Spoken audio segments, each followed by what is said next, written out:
त्र्यम्बकं यजामहे सुगन्धिं पुष्टिवर्धनम् उर्वारुकमिव बन्धनान् मृत्योर्मुक्षीयमामृतात्। કરોડો બ્રહ્માંડોના નાયક આશુતોષ મહાદેવના દિવ્ય ચરિત્રોનું દિગ્દર્શન કરાવતી પવિત્ર કથા એટલે શિવમહાપુરાણની સત્સંગ ભક્તિ સરિતા। સમસ્ત બ્રહ્માંડોમાં એકમાત્ર વ્યાપ્ત શિવતત્વનું સૂક્ષ્માતિ સૂક્ષ્મ નિરૂપણ કરતું મહર્ષિ વેદવ્યાસ રચિત મહાપુરાણ એટલે શિવમહાપુરાણની સત્સંગ ભક્તિ સરિતા। પૂજ્યપાદ સદગુરુ સ્વામી શ્રી નિર્દોષાનંદ સરસ્વતીજી મહારાજના કૃપાપાત્ર સદશિષ્ય સ્વામી શ્રી ભોલાનંદ સરસ્વતીજી મહારાજના ચરખા મુકામે વિક્રમ સંવત 2081ના ચાતુર્માસ દરમિયાન તેઓશ્રીના શ્રીમુખેથી પ્રવાહિત થયેલી શ્રી શિવમહાપુરાણ સત્સંગ ભક્તિ સરિતા પૂજ્ય શ્રીની અત્યંત સરળ ભાવ ભક્તિપૂર્ણ સુસ્પષ્ટ અને સર્વગ્રાહ્ય સુમધુર વાણી દ્વારા વહેતી આ કથા સરિતા હૃદયમાં પ્રસ્ફુટિત કરે છે અદ્ભુત શિવ ચરણાનુરાગ। શિવોપાસનાનું રહસ્ય પ્રત્યેક કથાની માર્મિક સમજૂતી સાથે અનેક ઐતિહાસિક પ્રસંગોનું સુંદર નિરૂપણ શ્રોતાજનોને મંત્રમુગ્ધ કરે છે। જીવનું શિવ સાથે અનુસંધાન કરાવતી અંતરમાં અનેરો શિવ ભક્તિભાવ જગાડતી અને શિવતત્વ જ્ઞાન વડે મુક્તિનો માર્ગ બતાવતી આ કથાનું રસપાન કરીએ। ચાલો આ શિવમહાપુરાણની સત્સંગ સરિતામાં સ્નાન કરી ધન્યતા અનુભવીએ। પ્રતિદિન સત્સંગ પ્રવચનનું જીવંત પ્રસારણ નિહાળો ગુરુ સાનિધ્ય યુટ્યુબ ચેનલ પર। ઓમ નમો નારાયણાય।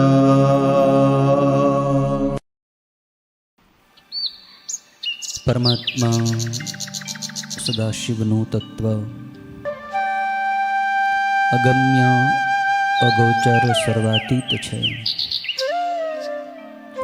શિવ તત્વ વિશે વેદોએ પણ વર્ણવ્યું છે, દેવોએ પણ વર્ણવ્યું છે। ઋષિઓ મુનિઓએ પણ પોતપોતાની મતિ અનુસાર શિવનો મહિમા ગાયો છે, પણ છતાં શિવનો સંપૂર્ણ મહિમા કોઈ વર્ણવી શક્યો નથી, કોઈ ગાઈ શક્યો નથી। શિવને વાણીથી વર્ણવી શકાય નહીં, શિવને ચર્મચક્ષુથી જોઈ શકાતા નથી, કાન વડે શિવને સાંભળી શકાતા નથી, હાથ વડે શિવને પકડી શકાતા નથી, સ્પર્શી શકાતા નથી। કોઈ પણ ઇન્દ્રિયોની પકડમાં આવે એવું તત્વ શિવ તત્વ નથી। શિવ ઇન્દ્રિયાતીત, ગુણાતીત, રૂપાતીત, નામાતીત, સર્વાતીત તત્વ છે। શિવને પામવું હોય, શિવને પકડવા હોય, શિવને જાણવા હોય તો સંપૂર્ણ ભાવથી સંસારનો સંબંધ છોડીને શિવને સમર્પિત કોઈ થઈ જાય તો શિવ એને મળી જાય છે, શિવને એ પામી જાય છે। જ્યાં સુધી સંસારને આપણે પકડ્યો છે ત્યાં સુધી શિવ પકડાશે નહીં। શિવને પકડવા હોય, શિવને પામવું હોય તો સંસારની પકડ છોડવી પડશે। સંસારની પકડ છોડવા માટે સંસારનું સ્વરૂપ જાણવું પડશે। સંસાર કેવો છે? સંસાર અનિત્ય છે, આવવા જવાવાળો, ઉત્પન્ન અને નષ્ટ થવાવાળો છે, ક્ષણભંગુર છે, વિનાશી છે। સંસારનો કોઈ સાર નથી। સંસાર જે આજે આપણને દેખાઈ રહ્યો છે એવો હરદમ હર ક્ષણ દેખાતો નથી। આંખના પલકારામાં તો સંસારમાં ઘણું બધું પરિવર્તન થઈ જાય છે।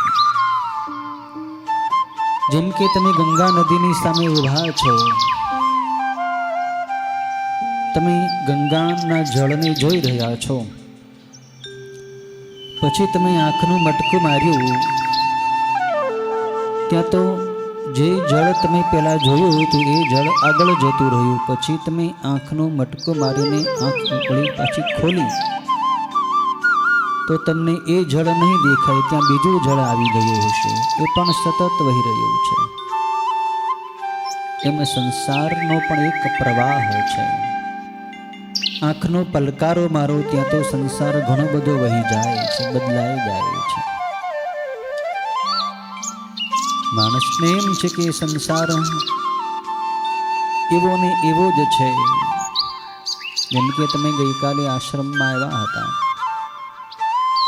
તો આશ્રમ તમને જેવો દેખાતો હતો એવો આજે નથી દેખાતો. એક દિવસમાં એમાં ઘણું બધું બદલાઈ ગયું છે. સૂક્ષ્મ અવલોકન કરો તો ઘણું બધું એમાં પરિવર્તન થઈ ગયું હોય. વૃક્ષોમાં કુંબળા પાન ફૂટી ગયા હોય, દિલ્હીમાં કોઈ જૂના પાન ખરી ગયા હોય. આશ્રમનું મકાન હોય એની દિવાલમાં પણ થોડો ઘણો ઘસારો લાગ્યો હોય. એ એક દિવસમાં જ ઘસારો લાગ્યો, એક દિવસમાં જ બદલાઈ ગયું એમ નથી. એમાં સતત બદલાવ ચાલુ છે, સતત પરિવર્તન થઈ રહ્યું છે. પણ આપણને સૂક્ષ્મ દ્રષ્ટિ નથી. આપણને એટલે એવું ને એવું જ લાગે છે કે એવો ને એવો જ આશ્રમ છે. તો આશ્રમનો દ્રષ્ટાંત, બાકી કોઈનું ઘર હોય એમાં સંસારની કોઈ પણ ચીજ, ભૌતિક ચીજ, એમાં બદલાવ પરિવર્તન થાય જ છે. અને અંતે બદલાતા બદલાતા એનું પરિણામ શું આવે છે? ભસ્માંતમ. બધું બળીને રાખ થઈ જાય છે. પ્રલય થાય, મહાપ્રલય થાય કે બધું જ બળી જાય, રાખ થઈ જાય, ભસ્મ થઈ જાય. તો સંસારનો સાર છે ભસ્મ. અને એટલે જ ભસ્મ ભગવાન શિવે પોતાના લલાટમાં લગાવી છે. શિવ સારને જાણે છે કે સંસારમાં કાંઈ સાર નથી, સંસાર રાખ જેવો છે. આવો સાર તમે લઈ લો તો સંસારમાં તમને ક્યાંય મોહ નહીં થાય. ભસ્મ લગાવીને આપણે એવો સાર લેવાનો છે કે સંસારમાં કાંઈ સાર નથી, સંસાર આખો ભસ્મરૂપ છે. એકવાર બળીને રાખ થઈ જવાનો છે. તો સંસારમાં ક્યાંય મોહ ન કરવો, શિવ ભક્તિ ક્યાંય મોહ કરવો નહીં. માત્ર માની લઈએ કે હું શિવનો ભક્ત થઈ ગયો તો એમ ન ગણાય. એમ શિવના ભક્ત ન થવાય. શિવના ભક્ત થવા માટે સંસારનો મોહ ઉતારવો પડે, તો જ શિવમાં પ્રેમ થાય, શિવની ભક્તિ થાય. ભસ્મ બતાવે છે કે તમારે શિવની ભક્તિ કરવી હોય તો સંસારનો મોહ છોડવો પડશે. ભસ્મ અત્યંત પવિત્ર તત્વ છે. એ છેલ્લે વધે એ સાર તત્વ ભસ્મ તત્વ છે. અગ્નિનું એક નામ પાવક છે. પાવક એટલે જે પવિત્ર કરે, પાવન કરે, એને પાવક કહેવાય. તો અગ્નિની અંદર જે કંઈ નાખવામાં આવે બધું બળી જાય છે અને પવિત્ર કરી દે છે, રાખ બનાવી દે. રાખ અત્યંત પવિત્ર છે. એટલે જ શિવે પવિત્ર રાખને ભસ્મને અંગ ઉપર ધારણ કરી છે. ભસ્મ કંઈ અપવિત્ર ચીજ નથી, પરમ પવિત્ર છે. કેમ કે અગ્નિના સંગથી એ પવિત્ર થઈ ગઈ છે. અગ્નિએ એ વસ્તુની અંદર જે કંઈ અશુદ્ધિ હતી એ બાળી નાખી, એનો નાશ કરી નાખ્યો. એ પવિત્ર વસ્તુ રહેવા દીધી. એ વસ્તુ છે ભસ્મ. ભસ્મ અત્યંત પવિત્ર છે. અને એમાં પણ એ ભસ્મને વેદના મંત્રોથી અભિમંત્રિત કરીને આપણે લગાવીએ તો બધા જ પાપ નાશ પામી જાય છે. ભસ્મનો અત્યંત મહિમા શિવપુરાણની અંદર બતાવ્યો છે. ગઈકાલે પણ આપણે 23મા અધ્યાય સુધીની કથા વિદ્યેશ્વર સંહિતામાં જોયું. ભસ્મનો મહિમા સુતજી બતાવ્યો, બિલી વૃક્ષનો મહિમા પણ બતાવ્યો, રુદ્રાક્ષનો મહિમા પણ બતાવ્યો.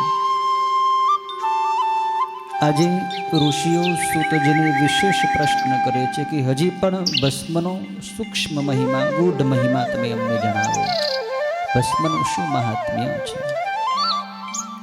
ભસ્મ તો અત્યંત પવિત્ર છે અને અપવિત્રને પણ પવિત્ર કરવા વાળી છે.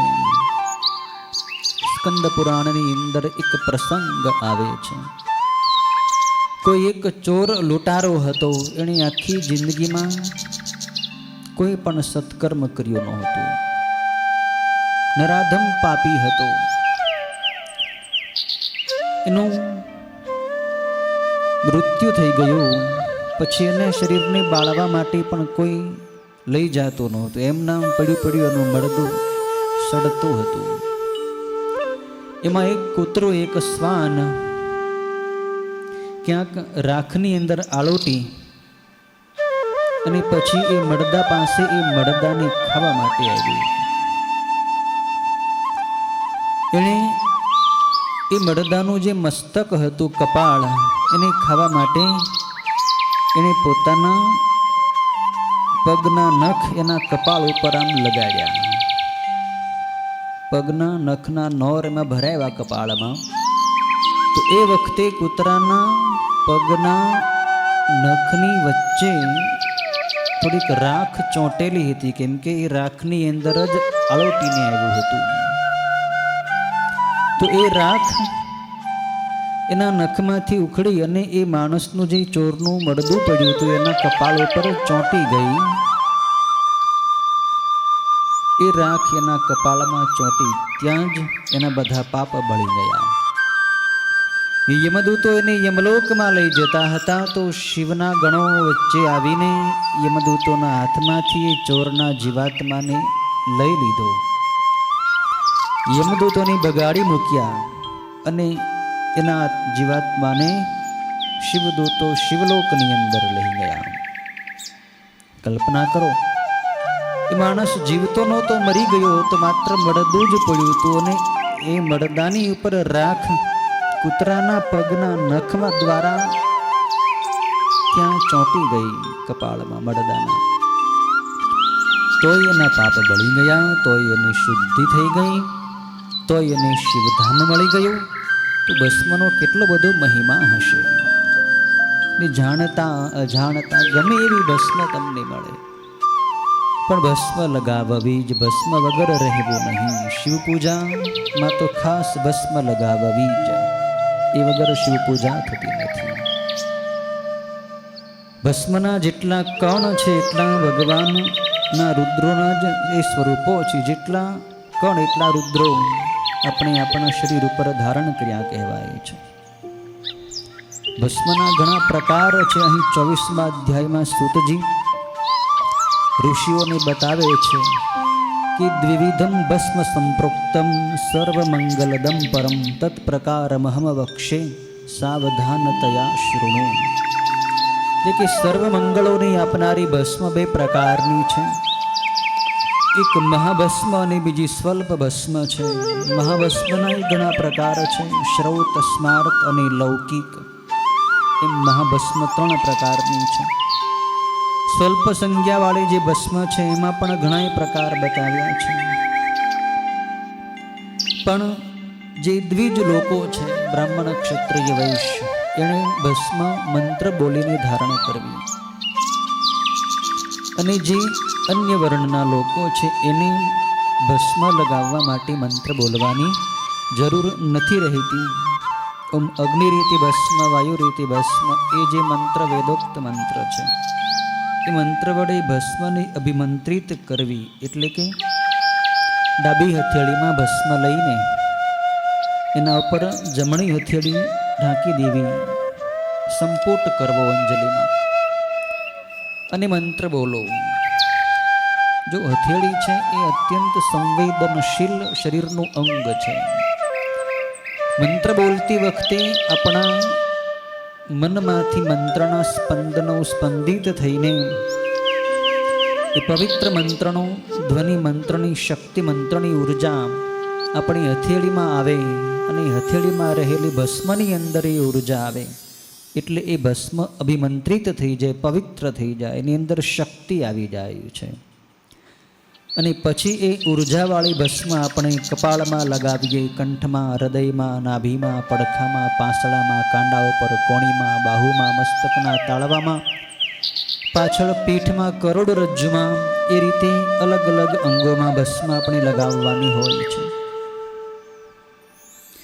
પણ મંત્ર તમને ન આવડે કદાચ તો તમે ઓમ નમઃ શિવાય એ પંચાક્ષર મંત્ર બોલીને પણ ભસ્મને અભિમંત્રિત કરી શકો છો. ભાવના કરવાની હોય છે કે મંત્રની શક્તિ ભસ્મની અંદર આવી છે ને એ ભસ્મ હું લગાવું છું. સૂતજી કહે છે કે હે મુનિઓ, ગાયના બાળેલા છાણાની આગ્નેય ભસ્મ એટલે કે અગ્નિથી પ્રગટ થયેલી ભસ્મ એ ત્રિપુંડ કરવા માટેનું ઉત્તમ દ્રવ્ય છે. ગાયના છાણાની બાળીની એની જે ભસ્મ એ પણ ઉત્તમ છે. અથવા અગ્નિહોમમાંથી ઉત્પન્ન થયેલી કે યજ્ઞથી ઉત્પન્ન થયેલી ભસ્મ ત્રિપુંડ માટે લેવી. ક્યાં યજ્ઞ થયો હોય, હવન થયો હોય, એની અંદર પવિત્ર દ્રવ્યોની આહુતિ આપવામાં આવી હોય, ઘીની આહુતિ હોય, યજ્ઞના જે સમિધો હોય, હવન કાષ્ઠ, પીપળો, વડ, બિલ્લી, આંકડો, ખેર, એવી રીતે એ બધા લાકડા પવિત્ર છે. જવ તલની આહુતિ આપવી હોય, ગુગળ હોય, એમાં આ બધા પવિત્ર દ્રવ્યો અને એમાં પણ મંત્રોચ્ચાર કરતાં કરતાં સ્વાહા સ્વાહા વડે આહુતિ આપી હોય તો એ ભસ્મ ખૂબ પવિત્ર બને છે. એના વડે તમે ત્રિપુંડ કરી શકો છો. અગ્નિરીતિ ભસ્મ ઇત્યાદિ જાબાલ ઉપનિષદના 7 મંત્રોથી જળ મિશ્રિત ભસ્મ શરીર ઉપર લગાવવી. વર્ણ અને આશ્રમના લોકોએ ભસ્મનું ત્રિપુંડ મંત્ર ભણીને અથવા મંત્ર ભણ્યા વિના પણ ધારણ કરવું એમ જબાલ ઋષિ ભાર દઈને કહ્યું છે. મંત્ર કદાચ ન આવડે તો એમનામ પણ ભસ્મ તમે લગાવી દો, ભસ્મ વગર ન રહો. મોક્ષ ઈચ્છનાર પુરુષે ભસ્મનું આડું ત્રિપુંડ ભૂલથી પણ છોડવું નહીં. શિવ, વિષ્ણુ તેમજ ઉમાદેવી, લક્ષ્મી અને સરસ્વતી પણ આડા ત્રિપુંડ કાયમ ધારણ કરેલા હોય છે. બ્રાહ્મણ, ક્ષત્રિય, વૈશ્ય કે અન્ય વર્ણના કે વર્ણશંકર અને ભ્રષ્ટ જાતિના લોકો હોય તેઓએ પણ ત્રિપુંડ ધારણ કરવા રૂપે ભસ્મ ધારણ કરી હોય છે. જેઓ ભસ્મનું વિલેપન અને ત્રિપુંડ શ્રદ્ધાથી કરતા નથી તેમની માટે વર્ણાશ્રમનો ઉત્તમ આચાર છે જ નહીં. જેઓ ભસ્મનું લેપન અને ત્રિપુંડ શ્રદ્ધાથી કરતા નથી તેમની કરોડો જન્મોએ પણ સંસારમાંથી મુક્તિ થતી નથી, મોક્ષ ન થાય. મોક્ષ મેળવવા માટે ભસ્મ અર્થાત વૈરાગ્ય ધારણ કરો. ભસ્મ કહે છે કે તમે વૈરાગ્ય રાખો મનમાં. વળી જેઓ શ્રદ્ધાથી ભસ્મનું વિલેપન તથા ત્રિપુંડ કરતા નથી તેમને કરોડો કલ્પે પણ શિવનું જ્ઞાન પ્રાપ્ત થતું નથી. તેઓ મોટા પાપોથી યુક્ત થાય છે એવો શાસ્ત્રનો નિર્ણય છે. જેઓ ભસ્મ કરતા નથી તેનું કરેલું બધું વિપરીત ફળ આપનારું થાય છે. જેમણે મહાપાપ કરેલા હોય અને જેઓ શિવનો દ્વેષ કરતા હોય તેમને જ ત્રિપુંડ ધારણ કરવામાં અતિ દ્રઢ તિરસ્કાર થાય છે. ઘણા લોકોને ભસ્મ કરવામાં શરમ લાગે છે કે ભસ્મ અમે કરીને જઈને કાંઈક ગામમાં જાશું, બજારમાં જાશું તો લોકો મારી ઠેકડી કરશે ને મારી મજાક કરશે, આ તો બહુ મોટો ભગત થઈ ગયો એમ અમને કહેશે. પણ સમાજના કહેવાથી આપણે ભસ્મ છોડી દેવાય, લોકોના કહેવાથી. તો જે લોકો અજ્ઞાની છે એ લોકો ભસ્મ કરવાવાળાની નિંદા કરે. અહીં એ પાપ બતાવ્યું છે. જે લોકો ભસ્મ કરનારની જોઈને નિંદા કરે ને એને ભયંકર પાપ લાગે છે. તો એને પાપ લાગશે, ભલે આપણે ભસ્મ લગાવો જ. ભસ્મ કંઈ ખરાબ વસ્તુ થોડી છે કે જેથી આપણે એમાં શરમ લાગવી. માણસો અત્યારે પાવડર લગાવવામાં શરમ નથી આવતી, ક્રીમ લગાડવામાં મોઢે લોકોને શરમ નથી આવતી. મેકઅપ કરતી વખતે કેટલાય ક્રીમ લગાવે બેનો, એમાં શરમ નથી આવતી. પણ ભસ્મ લગાવવી હોય તો શરમ આવે છે. વિચાર કરવો જોઈએ કલ્યાણ શેમાં છે. ક્રીમ લગાડો કે પાવડર લગાડો એમાં કલ્યાણ થાય તમારું, કે ભસ્મ લગાડો તો કલ્યાણ થાય. કલ્યાણ ભસ્મથી થાય છે. જગતને જેમ કહેવું હોય તેમ કહેવા દો. પણ આપણે ભસ્મ ધારણ કરો. ભસ્મ તમે લગાડશો ને તમારી સામે કોઈ જોશે ને તો એ જોવાવાળાના એ બધાય પાપ બળી જશે. આટલી બધી પવિત્ર છે ભસ્મ. ત્રિયાયુષ્યમ્ય મંત્ર જાણતો જે મનુષ્ય શિવ નિમિત્તે અગ્નિ કાર્ય કરીને તેની ભસ્મનું ત્રિપુંડ કરે છે તે એ ભસ્મનો સ્પર્શ થવાને લીધે સર્વ પાપોથી મુક્ત થાય છે. ત્રણેય સંધ્યા સમયે એટલે કે પ્રાતઃકાળની સંધ્યા, મધ્યાહન સંધ્યા અને સાયં સંધ્યા વખતે જે ધોળી ભસ્મ ધારણ કરે છે તે સર્વ પાપોથી મુક્ત થઈ શિવની સાથે આનંદ કરે છે. જે સફેદ ભસ્મથી લલાટમાં ત્રિપુંડ કરે છે તે મૃત્યુ પામ્યા પછી અનાદિકાળના લોકને પામીને અમર થઈ જાય છે. ભસ્મથી સ્નાન કર્યા વિના 6 અક્ષરવાળા ઓમ નમઃ શિવાય મંત્રનો જપ ન કરી શકે. માટે ભસ્મથી વિધિપૂર્વક ત્રિપુંડ કરીને પછી જ જપ કરવો. દયા વગરનો અથવા અધમ અથવા સર્વ પાપોથી યુક્ત હોય, પતિત હોય તો પણ ભસ્મ ધારણ કરીને એ જે સ્થળમાં વાસ કરે છે ત્યાં બધાય તીર્થ અને યજ્ઞોની સમીપ જ તે વસે છે. ભલે ગમે એવો પાપી હોય તોય એ ભસ્મ લગાડે ને તો એ પવિત્ર થઈ જાય છે. ત્રિપુંડને ધારણ કરતો જીવ પાપી હોય તો પણ શુદ્ધાત્મા થઈને સર્વ દેવો અને અસુરોને પણ પૂજવા લાયક થાય છે. તો પછી જે લોકો શ્રદ્ધાથી ભસ્મ ધારણ કરે એની પવિત્રતાનું તો શું કહેવું. ભસ્મ ધારણ કરનારો શિવ જ્ઞાની જે દેશમાં દૈવેચ્છાએ ગયો હોય તે દેશને હજી પણ તીર્થોનો આત્મા કહે છે. આ બાબતમાં વધારે કહેવાથી શું તાત્પર્ય એ છે કે ડાહ્યા માણસોએ સદાય ભસ્મ ધારણ કરવી, હંમેશા શિવલિંગનું પૂજન કરવું અને 6 અક્ષરવાળા ઓમ નમઃ શિવાય મંત્રનો જપ કરો. ભસ્મ લગાડો, શિવની પૂજા કરો અને ઓમ નમઃ શિવાય જપ્યા કરો. તમારું સહજતાથી કલ્યાણ થઈ જશે. બીજું કાંઈ તમારે કરવું નહીં પડે. બધાય પાપ બળી જશે, જ્ઞાન થઈ જશે, મોક્ષ મળી જશે, શિવના દર્શન થઈ જશે, બધું થઈ જશે. બસ આટલું જ કરો. ખાલી ભસ્મ લગાડીને ભગવાનની પૂજા કરો અને બેઠા બેઠા ઓમ નમઃ શિવાય જપ્યા કરો. સાવ નિવૃત્ત લોકો હોય જેના ઉપર ઘરની કે ધંધાની કોઈ જવાબદારી નથી, આખો દિવસ 24 કલાક નવરા છે, તો એને બીજું કાંઈ કરવાની જરૂર નથી. બેઠા બેઠા ગામમાં ગપાટા મારે કે ખૂણે કાંચરે કે પાનના ગલ્લે બેઠા બેઠા એના કરતાં આવા આશ્રમમાં આવીને ભગવાનની ભસ્મ લગાવીને ભગવાનની પૂજા કરે અને મંદિરમાં બેઠા બેઠા હાથમાં માળા લઈને જપ કર્યા કરે ઓમ નમઃ શિવાય. કલ્યાણ થઈ જાય. નવો જન્મ ન લેવો પડે, ક્યાંય જવું ન પડે, બધાય પાપ બળી જાય. એમાં ખર્ચ શું છે? કાંઈ ખર્ચ નથી. તમે આટલી ભક્તિ કરશો ને તો લોકોમાં તમારી સારી છાપ પડશે કે અમારા દાદા, અમારા બાપા કેટલી ભક્તિ કરે. જો ભસ્મ લગાડે, રોજ આશ્રમે જાય, આખો દી જપ જ કર્યા કરે, કંઈ બોલવાનું નહીં, કોઈની આડીઅવળી વાતો કરવાની નહીં, કોઈની નિંદા નહીં, કોઈની ઈર્ષા નહીં, મૌન રાખે, જપ કરે અને ભગવાનની ભક્તિ કરે છે. તમને ખાવાનું આપશે, પીવાનું આપશે, તમને લોકો પગે લાગશે. આટલું તમે કરો, ભક્તિ કરવા માંડો. સાવ નવરા છો, કોઈ જવાબદારી નથી, તો પછી ભક્તિ સિવાય બીજું તમારે કામ શું છે? કાંઈ કામ નથી.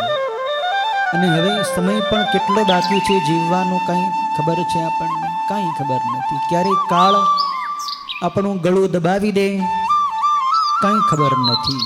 મરવાનું તો નક્કી જ છે, મર્યા વગર તો કોઈ કાયમ જીવવાના તો નથી. એકવાર શરીર છોડવું જ પડશે. શરીર આજે પણ છૂટી શકે છે, અત્યારે પણ છૂટી શકે છે. મૃત્યુ ક્યારે આવે કાંઈ નક્કી નથી. તો મૃત્યુ આવે એ પહેલાં જેટલો સમય હવે બાકી છે એટલા સમયમાં ભગવાનનું ભજન કરી લો, જપ કરી લો, શિવની અંદર તમારું મન લગાડી દો, કલ્યાણ થઈ જશે. બ્રહ્મા, વિષ્ણુ કે રુદ્ર કે બીજા દેવો કે મુનિઓ પણ ભસ્મનો મહિમા કહેવા સમર્થ નથી. જેના વર્ણ અને આશ્રમના ધર્મો નાશ પામ્યા હોય અને જેની વર્ણ ક્રિયા નાશ પામી હોય તે પણ એક જ વાર ભસ્મનું ત્રિપુંડ કરવાથી બધાય પાપોથી છૂટી જાય છે. જેઓ ભસ્મ ધારણ કરનારને છોડીને કર્મ કરે છે તેમનો કરોડો જન્મે પણ સંસારમાંથી મોક્ષ થતો નથી. જે બ્રાહ્મણે લલાટમાં ભસ્મનું ત્રિપુંડ કર્યું હોય એ ગુરુદેવની પાસેથી બધું ભણ્યો છે અને તેણે જ સર્વ કર્મોનું આચરણ કરેલું છે. જે મનુષ્યો ભસ્મ ધારણ કરનારને જોઈ તેને મારે છે તેમનો જન્મ ચંડાળથી થયો છે એમ વિદ્વાને તર્ક કરી લેવો. દરેક વર્ણના મનુષ્યોએ ઉત્તમ ભસ્મ ધારણનો ત્યાગ કરવો નહીં, તેમજ બીજા જીવોએ પણ તે સદાય ધારણ કરવી એમ ભગવાન શિવની આજ્ઞા છે. ભસ્મના સ્નાનથી ભસ્મના જેટલા કણ પોતાના શરીર શિવલિંગોને જ તે ભસ્મ ધરનારો શરીર ઉપર ધારણ કરે છે. ભસ્મનું એક કણ એટલે એક શિવલિંગ, એક કણનો મહિમા એક શિવલિંગ જેટલો છે. તો જેટલા કણ એટલા શિવલિંગો જ આપણે આપણા શરીર ઉપર ધારણ કર્યા છે, લગાડ્યા છે. બ્રાહ્મણો, ક્ષત્રિયો, વૈશ્યો, અન્ય વર્ણના લોકો, વર્ણશંકરો, સ્ત્રીઓ, વિધવાઓ, બાળાઓ કે પાખંડીઓ, બ્રહ્મચારી, ગૃહસ્થ, સંન્યાસી કે હર કોઈ વ્રતધારી ભસ્મના ત્રિપુંડની નિશાનીવાળા હોય છે તેઓ મુક્ત જ છે, એમાં સંશય નથી. જાણે કે અજાણે પણ સ્પર્શ કરેલો અગ્નિ જેમ દઝાડે જ છે તેમ જાણે કે અજાણે પણ ધારણ કરેલી ભસ્મ સમગ્ર મનુષ્યને પવિત્ર કરે છે. ભસ્મ અને રુદ્રાક્ષ ધારણ કર્યા વિના જળ કે અન્ન થોડું પણ ખાવું નહીં. છતાં જો ખાય તો તે કોઈ પણ મનુષ્ય હોય, ગૃહસ્થ હોય કે સંન્યાસી હોય કે બ્રહ્મચારી હોય, સ્ત્રી હોય કે પુરુષ હોય, એ પાપ ખાય છે અને નરકમાં જાય છે. માટે એ વખતે હર કોઈ વર્ણના માણસે ગાયત્રીના જપ કરવા અને સંન્યાસી પ્રણવના જપ કરવાથી પાપથી છૂટે છે. જેઓ ત્રિપુંડની નિંદા કરે છે તે શિવની જ નિંદા કરે છે અને જેઓ ભક્તિથી ત્રિપુંડ ધારણ કરે છે તે શિવને જ ધારણ કરે છે. ભસ્મ વિનાના કપાળને ધિક્કાર છે, શિવાલય વિનાના ગામને ધિક્કાર છે, શિવ પૂજન રહિત જન્મને ધિક્કાર છે અને શિવના આશ્રય વિનાની વિદ્યાને પણ ધિક્કાર છે. કેટલું સ્પષ્ટ કીધું અહીં સૂતજીએ. જેના કપાળની અંદર ભસ્મ નથી માણસને ધિક્કાર છે. શું એ માણસ જ નથી, શિવની ભક્તિ કરતો નથી, શિવમાં પ્રેમ નથી. જે ગામની અંદર શિવાલય નથી એ ગામને ધિક્કાર છે. ગામ નથી જ્યાં શિવાલય નથી. ગામમાં એક શિવાલય તો હોવું જ જોઈએ, ભલે નાનું કે મોટું. શિવાલય વગર જે ગામ હોય એ ગામ કહેવાતું જ નથી, એ સ્મશાન કહેવાય. શિવ જે સ્થાનમાં બિરાજે છે એ સ્થાન પવિત્ર થઈ જાય છે. જ્યાં શિવાલય ન હોય ત્યાં શિવાલય બનાવો. કોઈ મોટું સિટી હોય, કોઈ નગર હોય અને જે સોસાયટીમાં શિવાલય ન હોય તો ત્યાં પણ એમણે શિવાલય બનાવવું જોઈએ. ભલે તમારી શક્તિ પ્રમાણે બનાવો, નાનકડો ઓટલો બનાવો અને ભગવાનનો નાનકડો એક લિંગ લઈ આવો, એની ઉપર ઓટલાની ઉપર એને બિરાજમાન કરાવી દો અને એની રોજ પૂજા કરો. શિવાલય ગણાય. જરૂરી નથી કે તમે શિખરબંધ મંદિર જ બનાવો.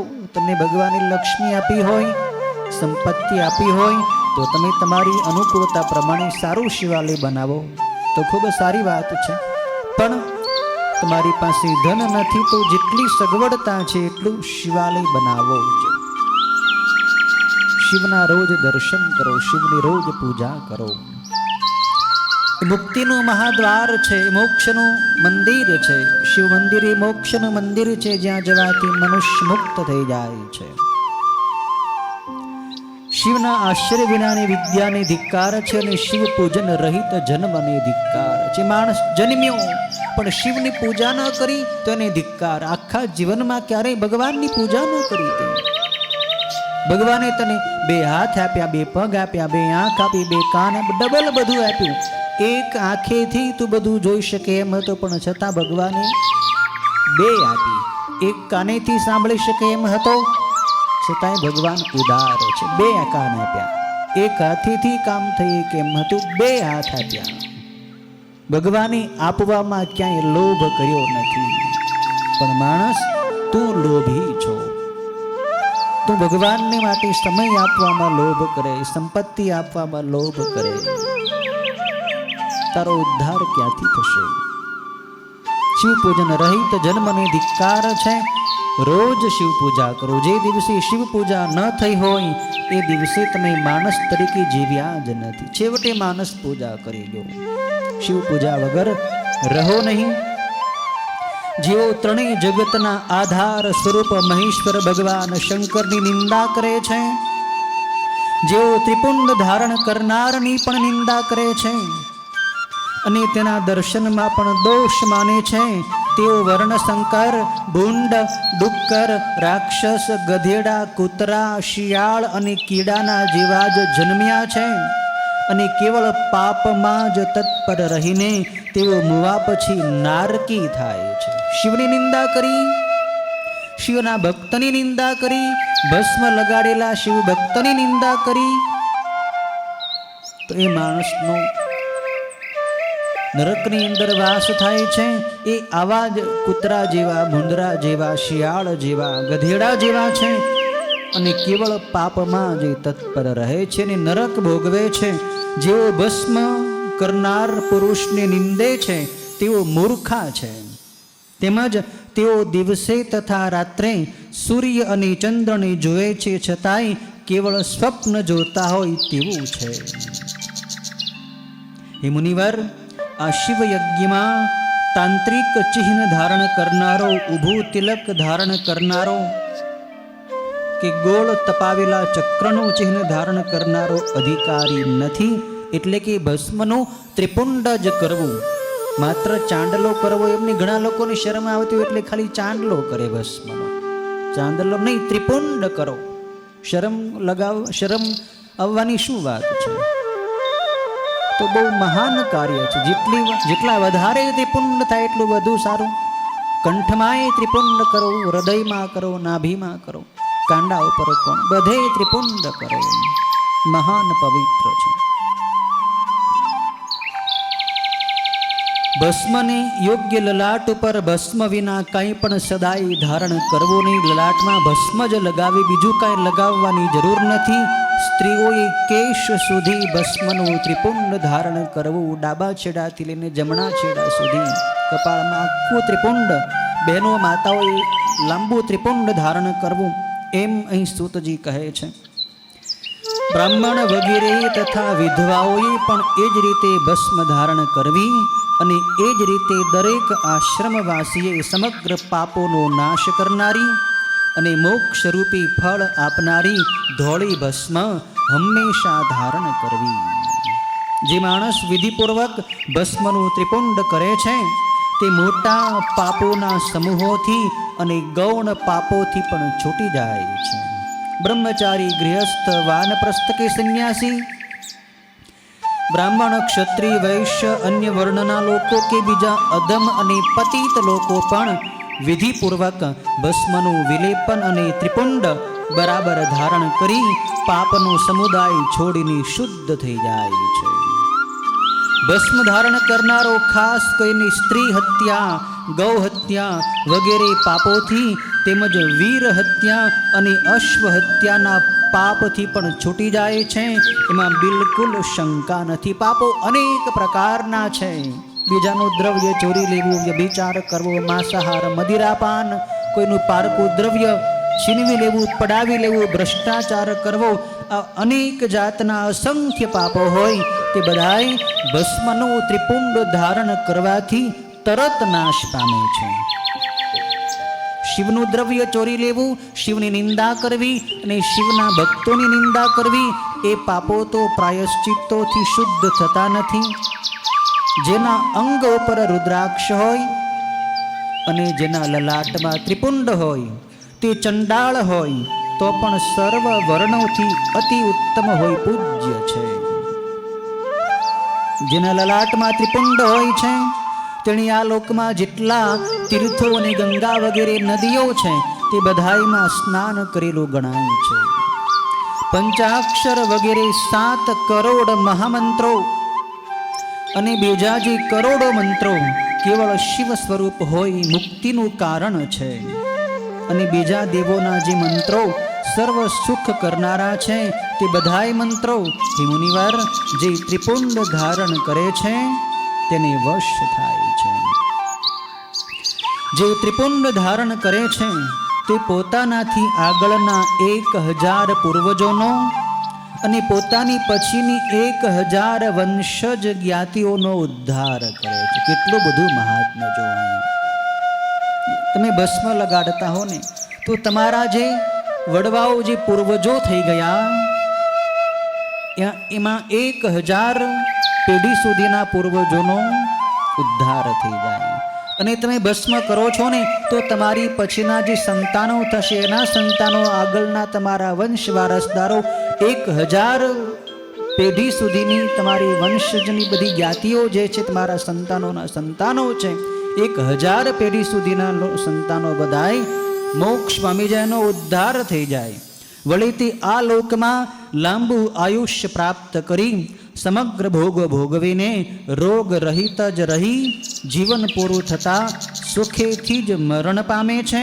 અને પછી 8 ઐશ્વર્યના ગુણવાળું દિવ્ય શરીર ધારણ કરી કલ્યાણકારી દિવ્ય દેવોથી સેવાતા દિવ્ય વિમાનમાં બેસીને સર્વ વિદ્યાધરોના, મહા તેજસ્વી ગંધર્વોના અને ઇન્દ્ર વગેરે લોકપાલોના લોકોમાં તેમજ પ્રજાપતિઓના સ્થાનોમાં અનુક્રમે અતિ વિશાળ ભોગો ભોગવીને બ્રહ્માના પદને પ્રાપ્ત કરી ત્યાં 100 કન્યાઓ સાથે રમે છે.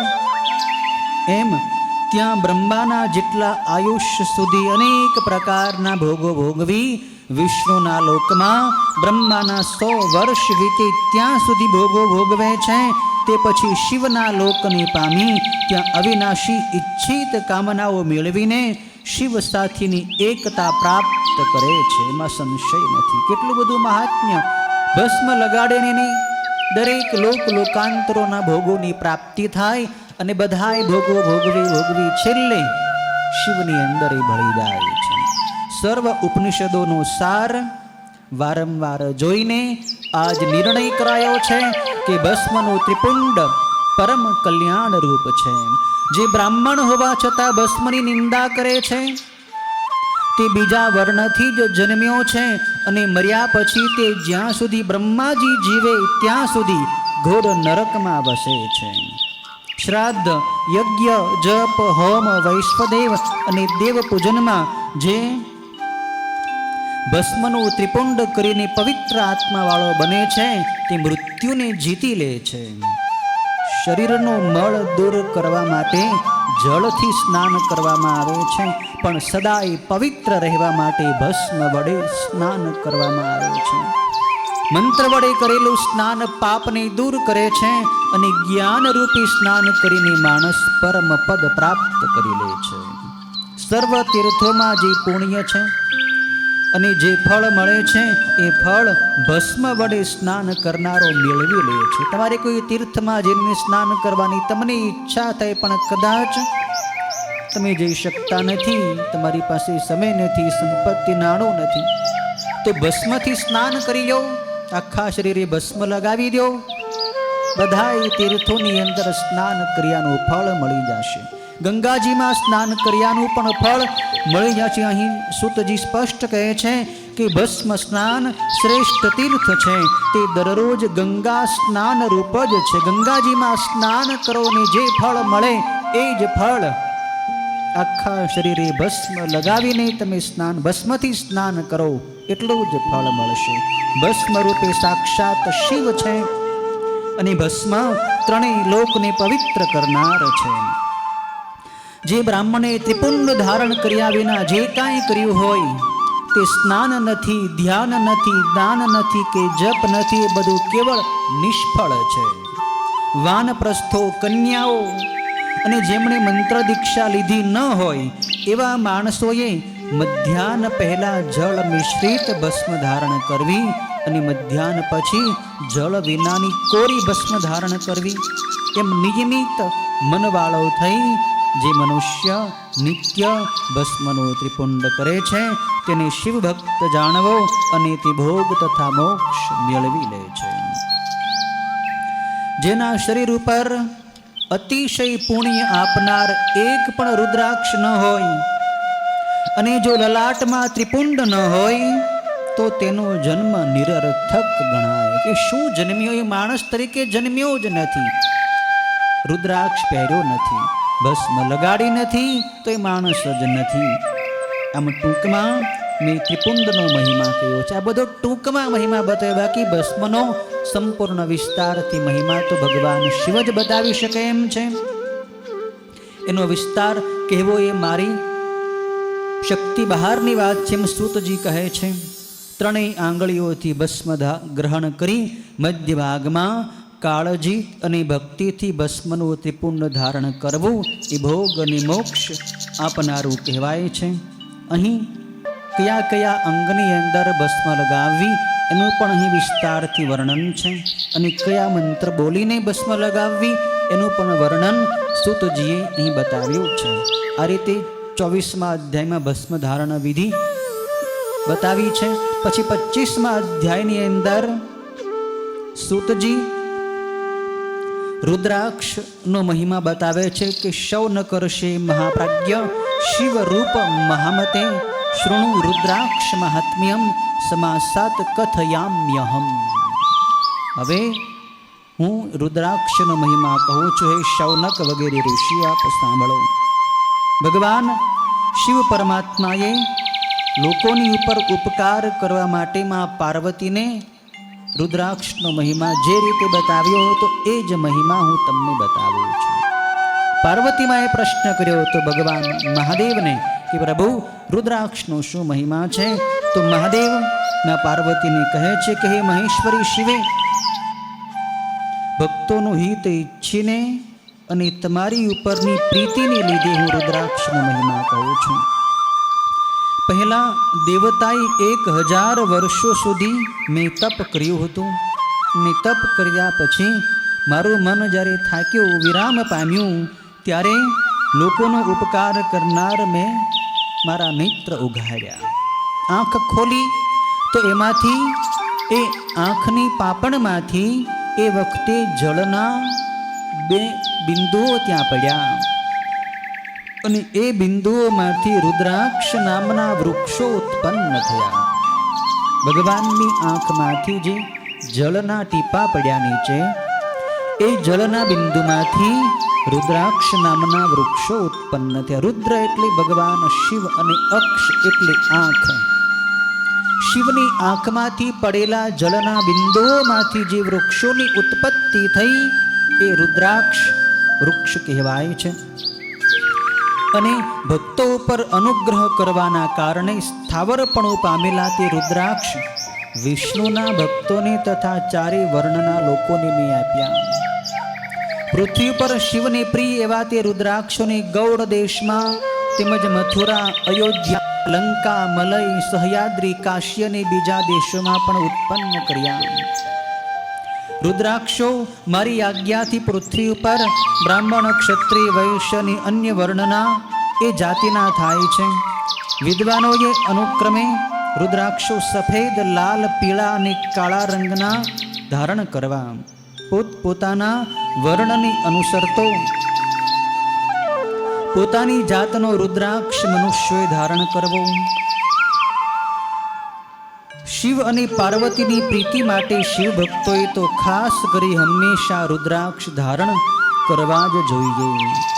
આંબળાના ફળ જેવડા રુદ્રાક્ષ ઉત્તમ કહેવાય છે, બોર જેવડા મધ્યમ ગણાય છે અને ચણા જેવડા રુદ્રાક્ષ એનાથી ઉતરતી કક્ષાના છે એમ પ્રક્રિયા કહે છે. તો પણ હે મહેશ્વરી, જે રુદ્રાક્ષ બોરના ફળ જેવડો હોય એ પણ લોકમાં ફળ આપનાર અને સુખ સૌભાગ્ય આપનાર છે. જે રુદ્રાક્ષ આંબળાના ફળ જેવડો હોય એ સર્વ દુઃખોનો નાશ કરનારો છે. જે રુદ્રાક્ષ ચણોઠી જેવડો હોય એ સર્વ પુરુષાર્થોના ફળની સાધનારો છે. રુદ્રાક્ષ જેમ જેમ નાનો હોય તેમ તેમ તે વધારે ફળ આપે છે. ડાહ્યા માણસોએ એક એકનું ફળ દશાંશ જેટલું વધારે કહ્યું છે. રુદ્રાક્ષનું ધારણ પાપનો નાશ કરવા માટે કહેલું છે, તેથી અવશ્ય એ ધારણ કરવો જ. હે પરમેશ્વરી, ઉત્તમ રુદ્રાક્ષ લોકમાં જેવો ફળ બીજી કોઈ પણ માળા દેખાતી નથી. હે દેવી, ગોળ, ચીકણા, મજબૂત, મોટા અને કાંટાવાળા રુદ્રાક્ષો પવિત્ર હોય, કામનાને આપનાર તેમજ સદાય ભોગ અને મોક્ષરૂપ ફળને પણ આપનાર છે. જે રુદ્રાક્ષો કીડાથી ખવાયેલા હોય, છિન્ન ભિન્ન થયેલા હોય, કાંટા વિનાના હોય, ઘાવવાળા હોય અને ગોળાકાર ન હોય, એ 5 પ્રકારના રુદ્રાક્ષો ધારણ ન કરવા, ત્યજવા. ખંડિત પારો હોય એ ન પહેરવો. જેની ઉપર કાંટા ના હોય, એટલે કે રુદ્રાક્ષ આપણે જોઈએ એમાં આપણે ખરબચડો લાગે રુદ્રાક્ષ, તો એના કાંટા ગણ્યા છે અહીંયા. તો જે રુદ્રાક્ષ એવો ખરબચડો ન હોય, એકદમ સીધો સપાટ મોતી જેવો હોય, તો એ રુદ્રાક્ષ ન પહેરવો. જે રુદ્રાક્ષમાં કીડાઓએ કાણા કરી નાખ્યા હોય, તો એવા રુદ્રાક્ષ પણ ન પહેરવા. ગોળાકાર ન હોય, ચપટા હોય એવા રુદ્રાક્ષ પણ ન પહેરવા. એમ અહીં ભગવાન શિવ પોતે જ માં પાર્વતીને બતાવે છે. જે રુદ્રાક્ષ આપોઆપ જ છિદ્રવાળો હોય તે ઉત્તમ છે, પણ જેમાં પ્રયત્ન વડે છિદ્ર કરવામાં આવ્યું હોય તે મધ્યમ છે. રુદ્રાક્ષ પહેરવાથી મોટા મોટા પાપોનો નાશ થાય છે, અને 1100 રુદ્રાક્ષ પહેરીને તો મનુષ્ય રુદ્ર સ્વરૂપ બની જાય છે. 1100 રુદ્રાક્ષ પહેરવાથી જે ફળ આ લોકમાં મેળવાય છે, તે ફળ કહેવાની સેંકડો વર્ષોએ પણ સમર્થ થઈ શકાતું નથી. માટે એટલા રુદ્રાક્ષ ધારણ કરી ભક્તિમાન શિવ ભક્તિ ઉત્તમ મુકુટ રચવો. 360 રુદ્રાક્ષના 3 આવર્તન કરી ભક્તિ તત્પર પુરુષે રુદ્રાક્ષની જનોઈ બનાવવી જોઈએ. જનોઈ બનાવીને પણ રુદ્રાક્ષ તમે પહેરી શકો છો. અહીં ભગવાન બતાવે છે કે જેઓ ત્રિપુંડ ધારણ કરે છે, જટા ધારણ કરે છે અને રુદ્રાક્ષ ધારણ કરે છે, તેઓ યમલોકમાં જતા જ નથી. અહીં યમરાજે પોતાના યમદૂતોને પણ આજ્ઞા કરી છે કે જે મસ્તકે એક રુદ્રાક્ષ પહેરે છે, લલાટના મધ્યમાં ત્રિપુંડ કરે છે અને ઓમ નમઃ શિવાય પંચાક્ષર મંત્રનો જપ કરે છે, તેને હે યમદૂતો તમારે પણ એ પૂજવા લાયક છે. જેના શરીર ઉપર રુદ્રાક્ષ ન હોય, કપાળમાં ત્રિપુંડ ન હોય અને મુખમાં ઓમ નમઃ શિવાયનો મંત્ર ન હોય, તેને તમે યમલોકમાં લાવજો. ભસ્મ તથા રુદ્રાક્ષ પહેરવાનો પ્રભાવ જાણી તથા સમજીને તેઓ આપણને પણ સદાય પૂજ્ય છે, માટે તેમને યમલોકમાં કદી ન લાવવા. યમરાજે પોતે પહેલેથી જ યમદૂતોને આજ્ઞા કરી દીધી કે તમે સાવધાન રહેજો. ભસ્મ લગાડી હોય ને તમે અહીં લાવતા નહીં, રુદ્રાક્ષ પહેર્યા હોય તેને યમલોકમાં લાવતા નહીં, અને ઓમ નમઃ શિવાય જે બોલતા હોય તેને પણ તમે અહીં યમલોકમાં લાવતા નહીં. એ તો બધા આપણી માટે પૂજનીય છે. એમ યમરાજે પણ પોતાના દૂતોની આજ્ઞા કરી હતી. માટે હે મહાદેવી, રુદ્રાક્ષ પાપોનો નાશ કરનાર છે, અને તેને ધારણ કરવા વાળો મનુષ્ય અતિશય પાપી હોય તો પણ એ મને પ્રિય છે. જે માણસ હાથમાં, બાહુમાં અને મસ્તક ઉપર રુદ્રાક્ષ પહેરે છે, તેનો કોઈ પણ પ્રાણી નાશ કરી શકતો નથી.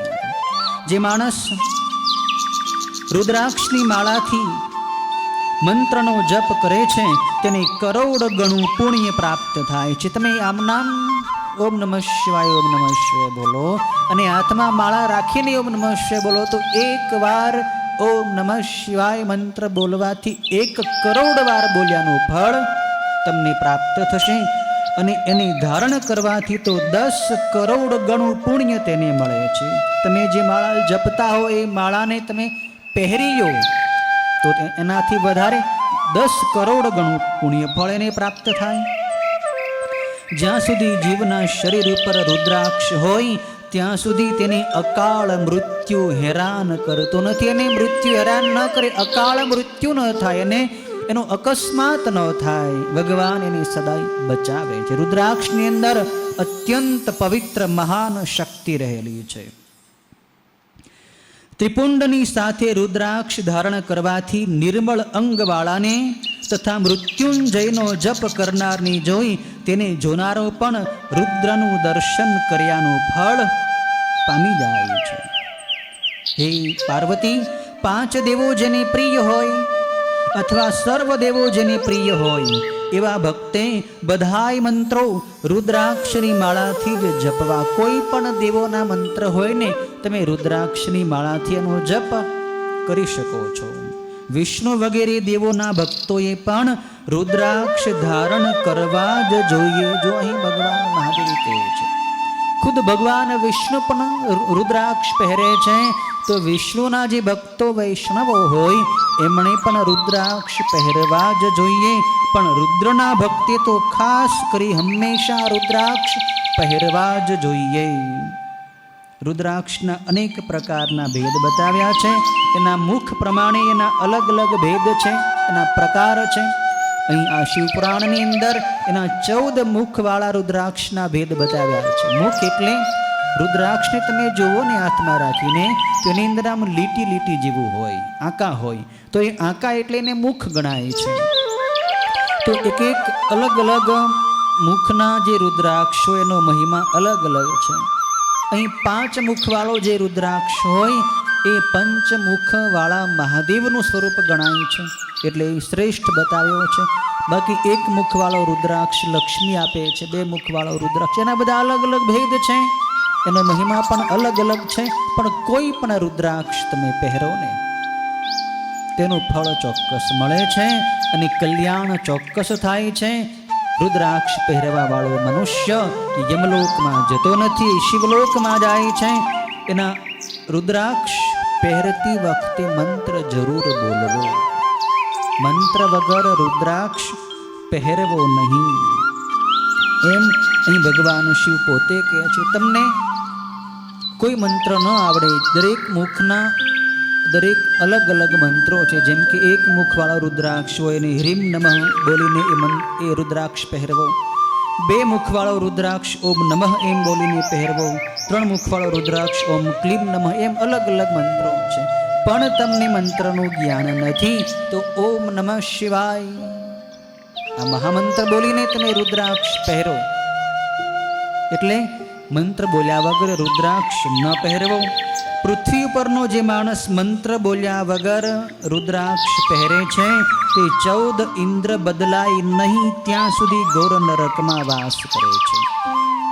રુદ્રાક્ષની માળા પહેરનાર માણસને જોઈને ભૂત, પ્રેત, પિશાચ, ડાકીની, શાકીની અને બીજા જે કોઈ દ્રોહ કરનારા હોય છે તેઓ તેમજ કૃત્રિમ કે આભિચારાદિક મંત્રો વગેરે જે કાંઈ હોય તે બધા શંકિત શરીરે તેનાથી દૂર જતા રહે છે. તમારી પાસે ભૂત પ્રેત નહીં આવે, ડાકણ શાકણ નહીં આવે, કોઈ મેલા ગેલા પ્રેતો નહીં આવે. રુદ્રાક્ષ તમને બધાથી બચાવશે, તમારાથી બધા ભાગશે, દૂર ભાગશે. કેમ કે રુદ્રાક્ષની અંદર પ્રચંડ શક્તિ રહેલી છે. ભૂત પ્રેત પણ એનાથી ભાગી જાય છે. એ પાર્વતી, શિવ, વિષ્ણુ, દેવી, ગણપતિ, સૂર્ય અને બીજા દેવો રુદ્રાક્ષની માળાવાળાને જોઈને અત્યંત પ્રસન્ન થાય છે. મહેશ્વરી, આ રીતે રુદ્રાક્ષનો મહિમા મેં તમને બતાવ્યો છે. અહીંયા આ વિદ્યેશ્વર સંહિતા સૂતજી પૂર્ણ કરે છે. કહે છે કે આ વિદ્યેશ્વર સંહિતા તમને કહી તે શિવની આજ્ઞાથી નિત્ય સર્વ સિદ્ધિઓ દેનારી તથા મુક્તિ આપનારી છે. 25 અધ્યાયની આ નાનકડી સંહિતા એટલે વિદ્યેશ્વર સંહિતા છે કે જેનું બીજું નામ સાધ્ય સાધન ખંડ છે. જે ખંડની અંદર, જે સંહિતાની અંદર આપણે આ રુદ્રાક્ષનો મહિમા, ભસ્મનો, બિલીપત્રનો મહિમા, પાર્થિવલિંગની પૂજાનો મહિમા, આવી દિવ્ય કથા આપણે સાંભળી. આ વિદ્યેશ્વર સંહિતા અહીંયા સૂતજી પૂર્ણ કરે છે. ઓમ નમઃ પાર્વતી પતયે હર હર મહાદેવ હર. ત્યાર પછી બીજી સંહિતા કે જેનું નામ છે રુદ્ર સંહિતા. શિવપુરાણની સૌથી મોટામાં મોટી સંહિતા જો કોઈ હોય તો એ છે રુદ્ર સંહિતા. ભગવાન મહારુદ્રનો મહિમા જેમાં વર્ણવ્યો છે, મહારુદ્ર ભગવાનની લીલાઓ જેમાં વર્ણવી છે, શિવ અને પાર્વતીનો વિવાહ જેમાં વર્ણવ્યો છે, કૈલાસનો મહિમા વર્ણવ્યો છે. ભગવાન મહારુદ્રે જે મોટા મોટા અસુરોનો વિનાશ કર્યો છે એવા ભગવાન શિવનો મહિમા જેમાં વર્ણવ્યો છે એવી સંહિતા એટલે રુદ્ર સંહિતા. પણ રુદ્ર સંહિતાના અલગ અલગ ખંડ છે. તો અહીંયા રુદ્ર સંહિતાનો આજે પહેલો ખંડ એટલે સૃષ્ટિ ઉપાખ્યાન ખંડ એનો પ્રારંભ સૂતજી કરી રહ્યા છે. મંગલાચરણમાં વ્યાસ ભગવાન શિવની વંદના કરે છે. વિશ્વોદ્ભવ સ્થિતિ લયાદિષુ હેતુમેકમ ગૌરીપતિમ વેદિત તત્વમનંત કીર્તિમ માયાશ્રયમ વિગત માયમ ચિંત્ય રૂપમ બૌદ્ધ સ્વરૂપમલમ હિ શિવમ નમામી. જગતની ઉત્પત્તિનું, રક્ષણનું તથા નાશ વગેરેનું કારણ પાર્વતીના પતિ, તત્વ જાણનાર, અનંત કીર્તિવાળા, માયાના આશ્રય રૂપ, પોતે માયાથી રહિત, મન વગેરેથી સમજી ન શકાય એવા સ્વરૂપવાળા, જ્ઞાન સ્વરૂપ અને નિર્મળ એવા ભગવાન શિવને હું નમન કરું છું. ભગવાન શિવની વંદના કરે છે. કોઈ પણ શુભ કાર્યના પ્રારંભમાં શિવને નમસ્કાર કરો, તમારું કાર્ય સફળ થશે. શિવનું સ્મરણ કાર્યના વિઘ્નોને, કાર્યના અમંગળોને નષ્ટ કરીને કાર્યને સફળ બનાવે છે. વ્યાસજી વંદના કરે છે. પછી કહે છે કે એક વખતે નૈમિષારણ્યમાં વસતા આ શૌનક વગેરે ઋષિઓએ ભક્તિથી સ્તુતજીને પૂછ્યું. શૌનક વગેરે ઋષિઓ સ્તુતજીની સન્મુખ બેઠા છે. તેઓ મહાયજ્ઞ કરી રહ્યા હતા. એમાં સ્તુતજીનું આગમન થયું છે. આપણે કથા આગળ કરી ગયા. સુતજી પાસેથી શિવની કથા સાંભળવાની જિજ્ઞાસા છે શૌનક વગેરે ઋષિઓને. ઋષિઓ પૂછે છે કે હે સુતજી, જેનું નામ સાધ્ય અને સાધન ખંડ છે એવી વિદ્યેશ્વર સંહિતાની કથા આપે અમને ભક્તિથી સંભળાવી છે. એ કથા સાંભળીને અમને ખૂબ ખૂબ આનંદ થયો છે. હવે હે બુદ્ધિશાળી સુતજી, ભગવાન શિવનું સર્વોત્તમ સ્વરૂપ તેમજ શિવ અને પાર્વતીના સંપૂર્ણ દિવ્ય ચરિત્રો જેમાં વર્ણવવામાં આવ્યા છે એવી શિવ કથા તમે અમને સંભળાવો. ભગવાન શિવ પોતે ગુણ રહિત છે, છતાં ગુણ સહિત એટલે સગુણ કેવી રીતે થયા છે? શિવ તો નિરાકાર છતાં સાકાર કેવી રીતે થયા? સૃષ્ટિની પહેલા શિવ કેવી રીતે રહે છે? સૃષ્ટિના મધ્ય ભાગમાં કેવી રીતે ક્રીડા કરે છે? અને સૃષ્ટિના પ્રલય વખતે શિવ કેવી લીલા કરે છે? પ્રસન્ન થયેલા ભગવાન શંકર પોતાના ભક્તોને શું ફળ આપે છે? અમે એવું સાંભળ્યું છે કે ભગવાન શિવ આશુતોષ છે, જલ્દી પ્રસન્ન થઈ જાય છે. શિવને પ્રસન્ન કરવામાં ભક્તોની વાર લાગતી નથી. એટલે જ આશુતોષ શિવનું નામ છે. આશુ એટલે જલ્દી અને તોષ એટલે પ્રસન્ન થાય. જે જલ્દી પ્રસન્ન થાય એટલે એવા દેવ એટલે મહાદેવ. આશુતોષ મહાદેવ જલ્દી પ્રસન્ન થઈ જાય. દુષ્ટોને શિવના દર્શન દુર્લભ છે, સજ્જનોને સુલભ છે. રાવણ જેવા પાપી જે દુષ્ટાત્મા હતા એણે શિવનું તપ કર્યું હતું, પણ એને શિવના દર્શનમાં વાર લાગી. કેમ કે દુષ્ટોને શિવ જલ્દી દર્શન આપતા નથી. પણ જે અનન્ય ભક્ત છે એને તો ભગવાન શીઘ્ર જલ્દી પ્રસન્ન થઈ જાય. એટલે શિવ ભોળા છે. શિવ ભગવાન પોતાના ભક્તના શ્રમને જોઈ શકતા નથી. બ્રહ્મા, વિષ્ણુ અને મહેશ્વર એ ત્રણેય દેવો શિવના અંગથી ઉત્પન્ન થયા છે. તેમાં મહેશ્વર પૂર્ણ અંશ છે. એ શિવનું પ્રગટ થવું અને તેના ખાસ ચરિત્રો અને પાર્વતીનું પ્રગટ થવું અને પાર્વતીનો વિવાહ એ બધું અમારે સાંભળવાની ઈચ્છા છે. પાર્વતીનું પ્રાગટ્ય કેવી રીતે થયું, વિષ્ણુની બ્રહ્માનું પ્રાગટ્ય પણ કેવી રીતે થયું, એ કથા અમારે જાણવી છે.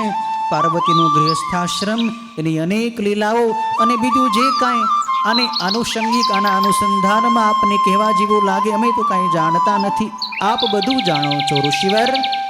અમને શિવની આવી પાવનકારી લીલાની કથા સંભળાવવાની કૃપા કરો. સૂતજી ખૂબ આનંદિત થયા છે.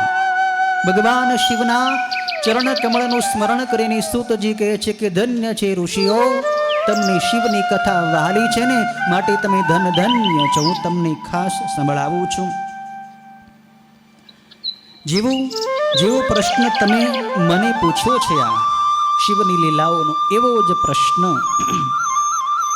નારદજીએ બ્રહ્માજીને પૂછ્યો હતો. અને બ્રહ્માજીએ એને સુંદર શિવ કથા સંભળાવી હતી. નારદજી એકવાર બ્રહ્માજી પાસે ગયા હતા અને બ્રહ્માજીને શિવ કથાના પ્રશ્નો પૂછ્યા હતા. તો બ્રહ્માજીએ જે શિવ કથા નારદજીને સંભળાવી એ કથા હું તમને સંભળાવું છું. ત્યારે ઋષિઓએ પ્રશ્ન કર્યો કે નારદજી બ્રહ્માજીની પાસે ક્યારે ગયા હતા અને શું કામ ગયા હતા બ્રહ્માજીની પાસે? એને કોણે કહ્યું હતું કે તમે બ્રહ્માજીની પાસે જાઓ? અને કોણે પ્રેરણા કરી નારદજીને? નારદ અને બ્રહ્માજીનો સંવાદ ક્યારે થયો હતો એના વિશે કોઈ પ્રસંગ હોય તો એ ભગવાનની લીલાવાળો પ્રસંગ આપ અમને સંભળાવવાની કૃપા કરો. ત્યારે બીજા અધ્યાયની અંદર સૂતજી નારદજીના તપની એક સુંદર કથા, એક સુંદર પ્રસંગ સંભળાવી રહ્યા છે.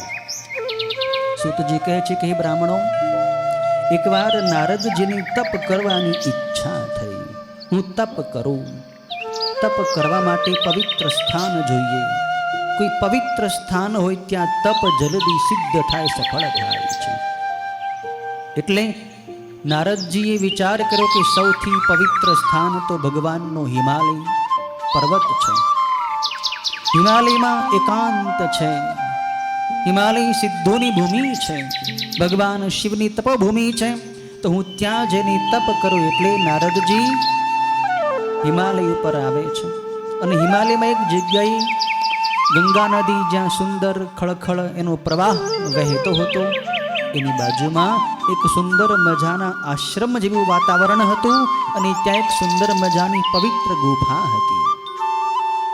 એ ગુફાની અંદર નારદજી ગયા છે અને ત્યાં તેણે દ્રઢ આસન લગાવીને ચિત્તને શાંત કરીને એકાંતની અંદર મૌન ધારણ કરીને અહમ બ્રહ્મ, હું બ્રહ્મ છું, હું જીવ નથી, હું કોઈ શરીર નથી, મન બુદ્ધિ ચિત્ત અહમ નથી, હું બ્રહ્મ તત્વ છું, આવું ધ્યાન લગાવીને નારદજી તો તપ કરવા લાગ્યા છે.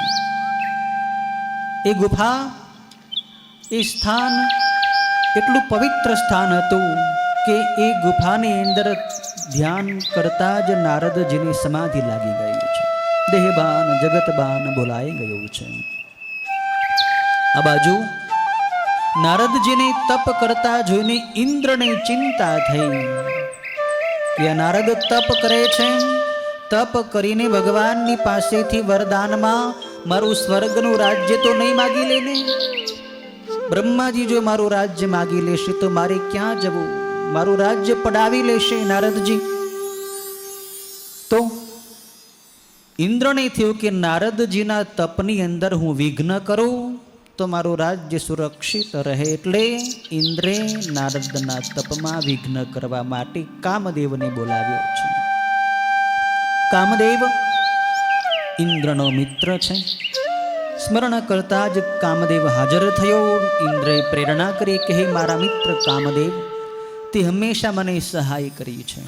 મોટા મોટા ગર્વવાળા અનેક ઋષિઓને તે પરાસ્ત કર્યા છે. તે સ્ત્રીની અંદર અનેક ઋષિઓને મોહિત કર્યા છે. તારી અંદર પ્રચંડ શક્તિ છે. મારે આજે તારું કામ પડ્યું છે. નારદજી તપ કરી રહ્યા છે હિમાલયની ગુફામાં. તું ત્યાં જા અને એના તપની અંદર વિઘ્ન કર, એને તપોભ્રષ્ટ કર, એને સ્ત્રીની અંદર આસક્ત કરી દે, જેથી મારું રાજ્ય સુરક્ષિત રહે. કામદેવની પ્રેરણા કરી એટલે કામદેવે કહ્યું કે હે ઇન્દ્ર, તમે ચિંતા ના કરો, મેં તો બ્રહ્મા અને વિષ્ણુ જેવાને પણ પરાસ્ત કરી દીધા છે. તો નારદને ડોલાયમાન કરવા એક ચપટી વગાડતાની વાત છે, એમાં કોઈ અઘરું કામ નથી મારે. હું ત્યારે જ જાઉં છું. કામદેવ વસંત અને પોતાની પત્ની રતિની સાથે ત્યાં જાય છે. નારદજી તો ધ્યાનની અંદર લીન થયા છે. નારદજીને ખ્યાલ નથી. આ બાજુ કામદેવ પોતાના હર્ષણ, આકર્ષણ વગેરે જે પોતાના બાણો છે, એ બાણો વડે નારદજીને વિચલિત કરવાનો પ્રયત્ન કરે છે. વસંત ઋતુ પણ ત્યાં ફેલાઈ ગઈ છે. મંદ સુગંધી એવો પવન વાવા માંડ્યો કે જે સ્ત્રીઓને અને પુરુષોને કામાસક્ત કરે, પરસ્પર આકર્ષણ થાય એકબીજાની, સ્ત્રીઓને પુરુષોને. એટલો ત્યાં રાજસી વાયુ વાવા માંડ્યો. ઋષિઓના ચિત્ત પણ ડોલાયમાન થવા લાગ્યા, પણ નારદજીનું ચિત્ત ભ્રમિત ન થયું. કારણ શું હતું? નારદજી કેમ ચલાયમાન કેમ ન થયા? નારદજીને કેમ મોહ ન થયો?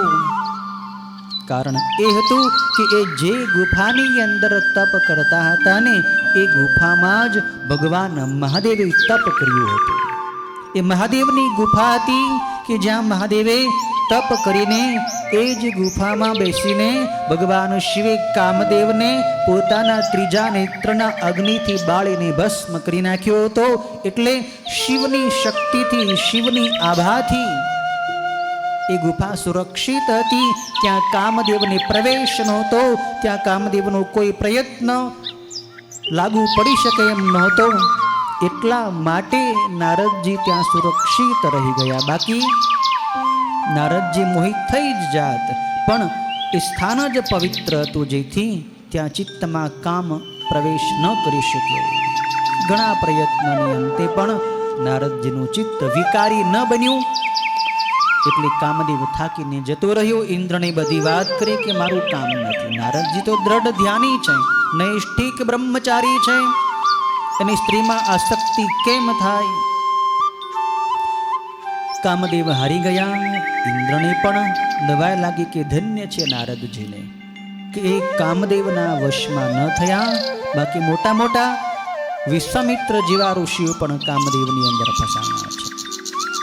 ઘણા વર્ષો પછી નારદજીએ એમ માન્યું કે હવે મારું તપ પૂર્ણ થયું છે. એટલે નારદજીએ તપ પૂર્ણ કરી આંખ ખોલી અને એને ખ્યાલ આવ્યો કે અહીંયા કામદેવ આવ્યો હતો. એણે મને ભ્રમિત કરવા માટે પ્રયત્ન પણ કર્યો હતો, પણ હું ભ્રમિત થયો નથી, માટે હું કામ વિજેતા છું. કામદેવ મારું કંઈ બગાડી શક્યો નથી, માટે હું બહુ સંયમી છું, હું નિર્વિકાર છું, હું નૈષ્ઠિક બ્રહ્મચારી છું, મને કામદેવ કાંઈ ન કરી શકે. આવું અભિમાન નારદજીના મનની અંદર ઘર કરીને બેસી ગયું. તપ સારું છે, પણ તપનું અભિમાન ખરાબ છે. અભિમાન ક્યારેય ન કરો. તમને જે કાંઈ સિદ્ધિ મળી એ શિવની કૃપાથી મળી છે. તમે કંઈ ન ફસાણા તો શિવની કૃપાથી ન ફસાણા. તમે સુરક્ષિત રહ્યા તો શિવની કૃપાથી સુરક્ષિત રહ્યા. બાકી શું તાકાત જીવની કે આ બધા કામ, ક્રોધ, લોભ, મોહ, મદ, મત્સર, રાગ, દ્વેષ આવા મહાન વિકારોની અંદર જીવ ન ફસાય. તાકાત છે જીવની. પણ જેની ઉપર શિવની કૃપા હોય, જે શિવની ભક્તિ કરતો હોય, જે શિવના સ્થાનમાં ભક્તિ કરતો હોય, એ જ સુરક્ષિત રહી શકે છે. એટલે અભિમાન ન કરવું કે મેં કામદેવની ઉપર વિજય મેળવ્યો. પણ નારદજીની અભિમાન થઈ ગયું, કેમ કે નારદજી શિવને ભૂલી ગયા હતા, શિવની શક્તિને ભૂલી ગયા હતા. એણે પોતાની શક્તિ ઉપર એને વિશ્વાસ હતો કે મારું કામદેવ કાંઈ બગાડી શકે નહીં. મેં મારી તાકાતથી, મારા સંયમથી કામને જીતી લીધો. ને પોતાની મોટાઈની વાત કહેવા માટે કૈલાસમાં ગયા મહાદેવની પાસે. અને ત્યાં જઈ મહાદેવને વંદન કરીને કહેવા માંડ્યા કે મહાદેવ, મેં આટલું મોટું તપ કર્યું અને કામદેવ મારું કંઈ બગાડી શક્યો નહીં. મહાદેવ જાણી ગયા કે નારદજીને અભિમાન થયું છે. અભિમાન સારું નથી. અભિમાન નારદજીને ક્યારેક ભ્રષ્ટ કરશે. જ્યાં સુધી મનુષ્યની અંદર એક પણ દોષ છે ત્યાં સુધી એની અંદર બધા જ દોષ ઓછા વધતા પ્રમાણમાં છે જ. એક અભિમાન માણસની અંદર છે તો એની અંદર કામ પણ છે, ક્રોધ પણ છે, લોભ પણ છે, મોહ પણ છે. બધા દુર્ગુણો છે જ, માત્ર ઢકાયેલા છે, છુપાયેલા છે. અભિમાન રૂપી વૃક્ષની નીચે બધા જ દોષો, બધા જ દુર્ગુણો તાંડવ નૃત્ય કરતા હોય. એક અભિમાન આવે ને માણસમાં એટલે બધાય દોષ આવે. અભિમાન છે એટલે બધાય દોષો છે. નારદજીની અંદર અભિમાન છે એટલે એની અંદર કામ પણ છે, માત્ર છુપાયેલો છે. એટલે સંસ્કૃત મૂલ સ્થૂલ પ્રદનાના સકલ શોકદાયક અભિમાના. રામચરિતમાનસની અંદર ગોસ્વામીજી મહારાજ કહે છે કે માણસની દુઃખ દેવાવાળું કોણ છે તો કે અભિમાન. શૂળીની જેમ શૂળી આપણને ભોંકાય શરીરમાં અને જેવી પીડા થાય એવી પીડા માણસને કોણ આપે છે તો કે અભિમાન. અભિમાન આવશે એટલે બધી પીડાઓ આવશે, બધા દુઃખ આવશે. નારદજીની અભિમાનથી ભગવાન જાણી ગયા એટલે એને સાચી સલાહ આપી. નારદજી, ભલે તમે મને આજે વાત કરી કે મેં કામદેવ ઉપર વિજય મેળવ્યો, પણ આજ પછી હવે કોઈ દિવસ કોઈની પાસે તમે એમ કહેતા નહીં કે મેં કામદેવ ઉપર વિજય મેળવ્યો છે. ભલે વિજય મેળવ્યો સારી વાત છે, પણ પોતાની બડાઈ ન કરાય, પોતાના વખાણ પોતે ન કરાય. પોતે કંઈક કર્યું હોય અને તમે બીજાને જાહેરાત કરો, બધું ઉડી જાય. તમે કહેતા નહીં. અને ખાસ હું તમારા હિતની સલાહ તમને આપું છું કે વૈકુંઠમાં તમે જાઓ ને, કદાચ તમે વિષ્ણુના ભક્ત છો, મારા પણ ભક્ત છો, પણ વિષ્ણુના ભક્ત મને વહાલા છે એટલે તમને પ્રેમથી તમારા હિતની સાચી સલાહ તમને આપું છું કે ભગવાન વિષ્ણુની પાસે તો તમે આ વાત કરતા જ નહીં. પણ નારદજીની હરખ જ એટલો બધો હતો, જ્યાં જાય ત્યાં પોતાની મોટાઈની વાત કરે. ભલે પ્રભુ એમ નમસ્કાર કરી ત્યાંથી બ્રહ્મલોકમાં ગયા. પોતાના પિતા બ્રહ્મલોકમાં બ્રહ્માજી બિરાજમાન હતા. વંદન કર્યા બ્રહ્માજીને અને ત્યાંય મોટાઈ ચાલુ કરી કે મેં કામદેવને જીતી લીધો. બ્રહ્માજીને થયું કે નારદજીને અભિમાન થયું છે. બ્રહ્માજીએ નેત્ર બંધ કરીને જોયું કે ભગવાન શિવ કંઈક લીલા કરવા ધારે છે. ભલે શિવની ઈચ્છા. નારદજીને બ્રહ્માજીએ કંઈ સલાહ આપી નથી, પણ ત્યાંથી નારદજી પાછા પ્રસ્થાન કરી અને વૈકુંઠમાં ભગવાન વિષ્ણુની પાસે આવ્યા છે. મહાદેવે ના પાડી હતી કે વિષ્ણુની પાસે જાઓ, પણ ત્યાં વાત કંઈ કરતા નહીં આવી કે કામદેવને જીત્યો. તોય મહાદેવની સલાહ માની નહીં અને કહી દીધું કે મેં કામદેવની ઉપર વિજય મેળવી લીધો. ભગવાન વિષ્ણુ પણ નેત્ર બંધ કરી જાણી ગયા કે ભગવાન શિવ કંઈક અદ્ભુત લીલા કરવા ઈચ્છે છે. એટલે પ્રથમ તો ભગવાન વિષ્ણુએ નારદજીને કહ્યું કે નારદજી, તમે તો નૈષ્ઠિક બ્રહ્મચારી છો, સદાય ત્યાગ વૈરાગ્યમાં અને જ્ઞાનમાં તમે સ્થિત રહો છો, એટલે તમારી ઉપર કામદેવની શું અસર થાય? ધન્ય છે તમને. આટલી વાત કરી, પણ ભગવાન વિષ્ણુએ વિચાર્યું કે નારદજીનું અભિમાન મારે ઉતારવું જોઈએ. ભક્તની અંદર કોઈ દોષ હોય તો એ દોષ વધારે રહેવા દેવાય નહીં. ભગવાનને એની ચિંતા થાય છે. જેમ કોઈ રોગીની અંદર રોગ હોય એના શરીરમાં તો એને મટાડવો એ ડૉક્ટરનું કર્તવ્ય છે, વૈદ્યની ફરજ છે. એમ ભક્તની અંદર કોઈ દુર્ગુણ હોય તો એને દૂર કરવો એ ભગવાનનું કર્તવ્ય છે. ભગવાને વિચાર કર્યો, વિષ્ણુ ભગવાને, કે હું કંઈક એવી લીલા કરું જેથી નારદનું અભિમાન ઉતરે. નારદજી ત્યાંથી ગયા. વિષ્ણુ ભગવાને લીલા કરી. નારદજી જતા હતા, રસ્તામાં ભગવાન વિષ્ણુ એક સુંદર મજાનું નગર રચ્યું છે. એટલું બધું સુંદર, સ્વર્ગ જેવું નગર.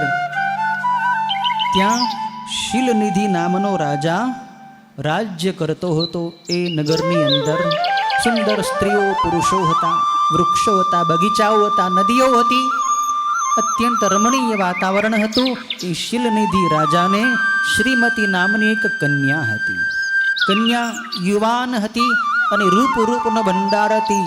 સ્વર્ગ, પૃથ્વી અને પાતાળ ત્રણેય લોકની અંદર આ શ્રીમતી જેટલી સુંદર બીજી કોઈ સ્ત્રી નહોતી. આ શીલનિધિ રાજા પોતાની શ્રીમતી નામની આ કન્યાનો વિવાહ કરવા ઈચ્છતો હતો અને એટલા માટે એણે સ્વયંવર રચ્યો હતો. અને આ કન્યાને વરવા માટે, પરણવા માટે દેશ દેશમાંથી અનેક રાજપુરુષો, રાજકુમારો એના નગરમાં આવતા હતા. પણ નારદજીએ એ નગરની અંદર પ્રવેશ કર્યો. નારદજીને પણ થોડીક વાર તો નવાઈ લાગી કે આ નગર અહીંયા હતું નહીં અને ક્યાંથી પ્રગટ થયું. પણ ભગવાનની માયાથી નારદજી મોહિત થયા છે. શીલનિધિ રાજાને મળવા નારદજી ગયા છે. નારદજીનું આગમન થયું. રાજા આનંદિત થયો. પધારો પધારો મુનિવર. નારદજીની સુંદર આસન આપ્યું છે, એને બેસાડી એમનું પૂજન કર્યું છે, એમની આરતી ઉતારી છે. અને રાજાએ વાત કરી કે નારદજી, મારી આપને એક પ્રાર્થના છે. શ્રીમતી નામની મારી રાજપુત્રી કન્યા છે, યુવાન છે. મારે એ જાણવું છે. આપ તો ત્રિકાળ જ્ઞાની, બધું જાણો છો.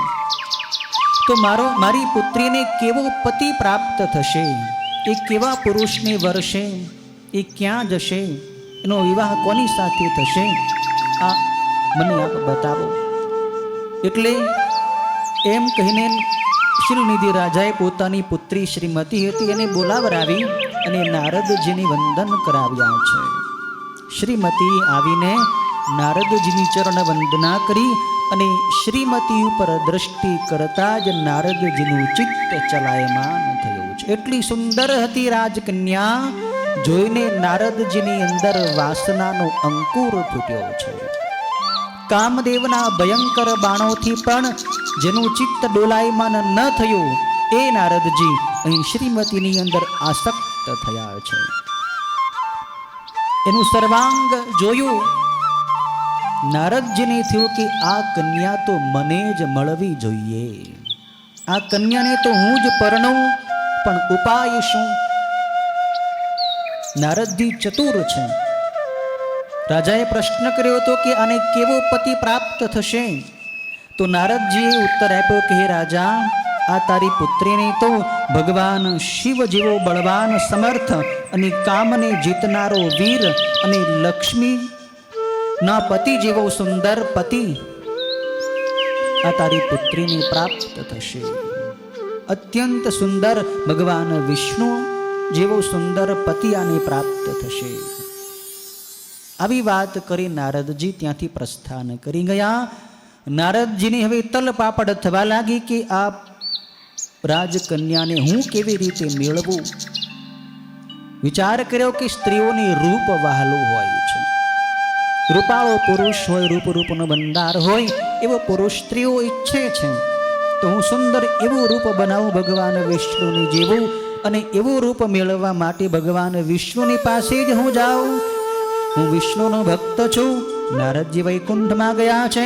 ભગવાનની બધી પોતાના મનની વાત કરી કે મારે આ શીલનિધિ રાજાની પુત્રી સાથે વિવાહ કરવો છે. મનની બધી વાત કરી દીધી. ભગવાન વિષ્ણુ મનમાં હસવા લાગ્યા.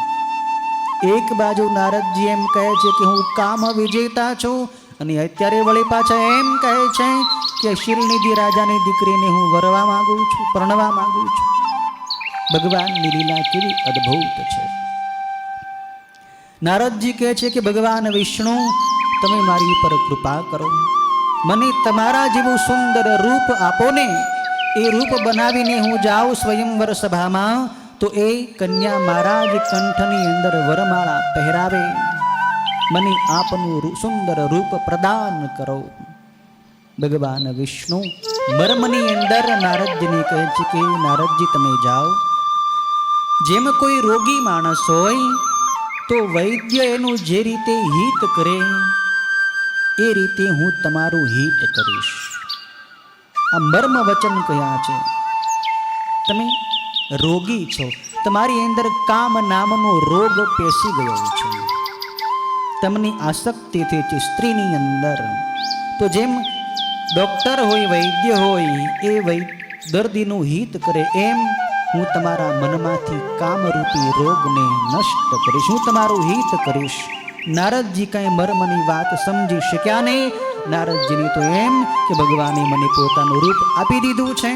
અને થયું પણ એવું, ભગવાન વિષ્ણુએ પોતાનું આખું શરીરનું રૂપ એને આપી દીધું, પણ એનું જે મુખ હતું એ મુખ વાનરનું બનાવ્યું છે. ભગવાન વિષ્ણુએ નારદજીને વાનરનું મુખ આપ્યું છે અને બાકી આખું અંગ પોતાના જેવું સુંદર આપ્યું છે. નારદજીને તો એમ કે હું વિષ્ણુના જેવો રૂપાળો થઈ ગયો અને બની ઠરીને નારદજી જાય છે, સભાની અંદર બેઠા છે.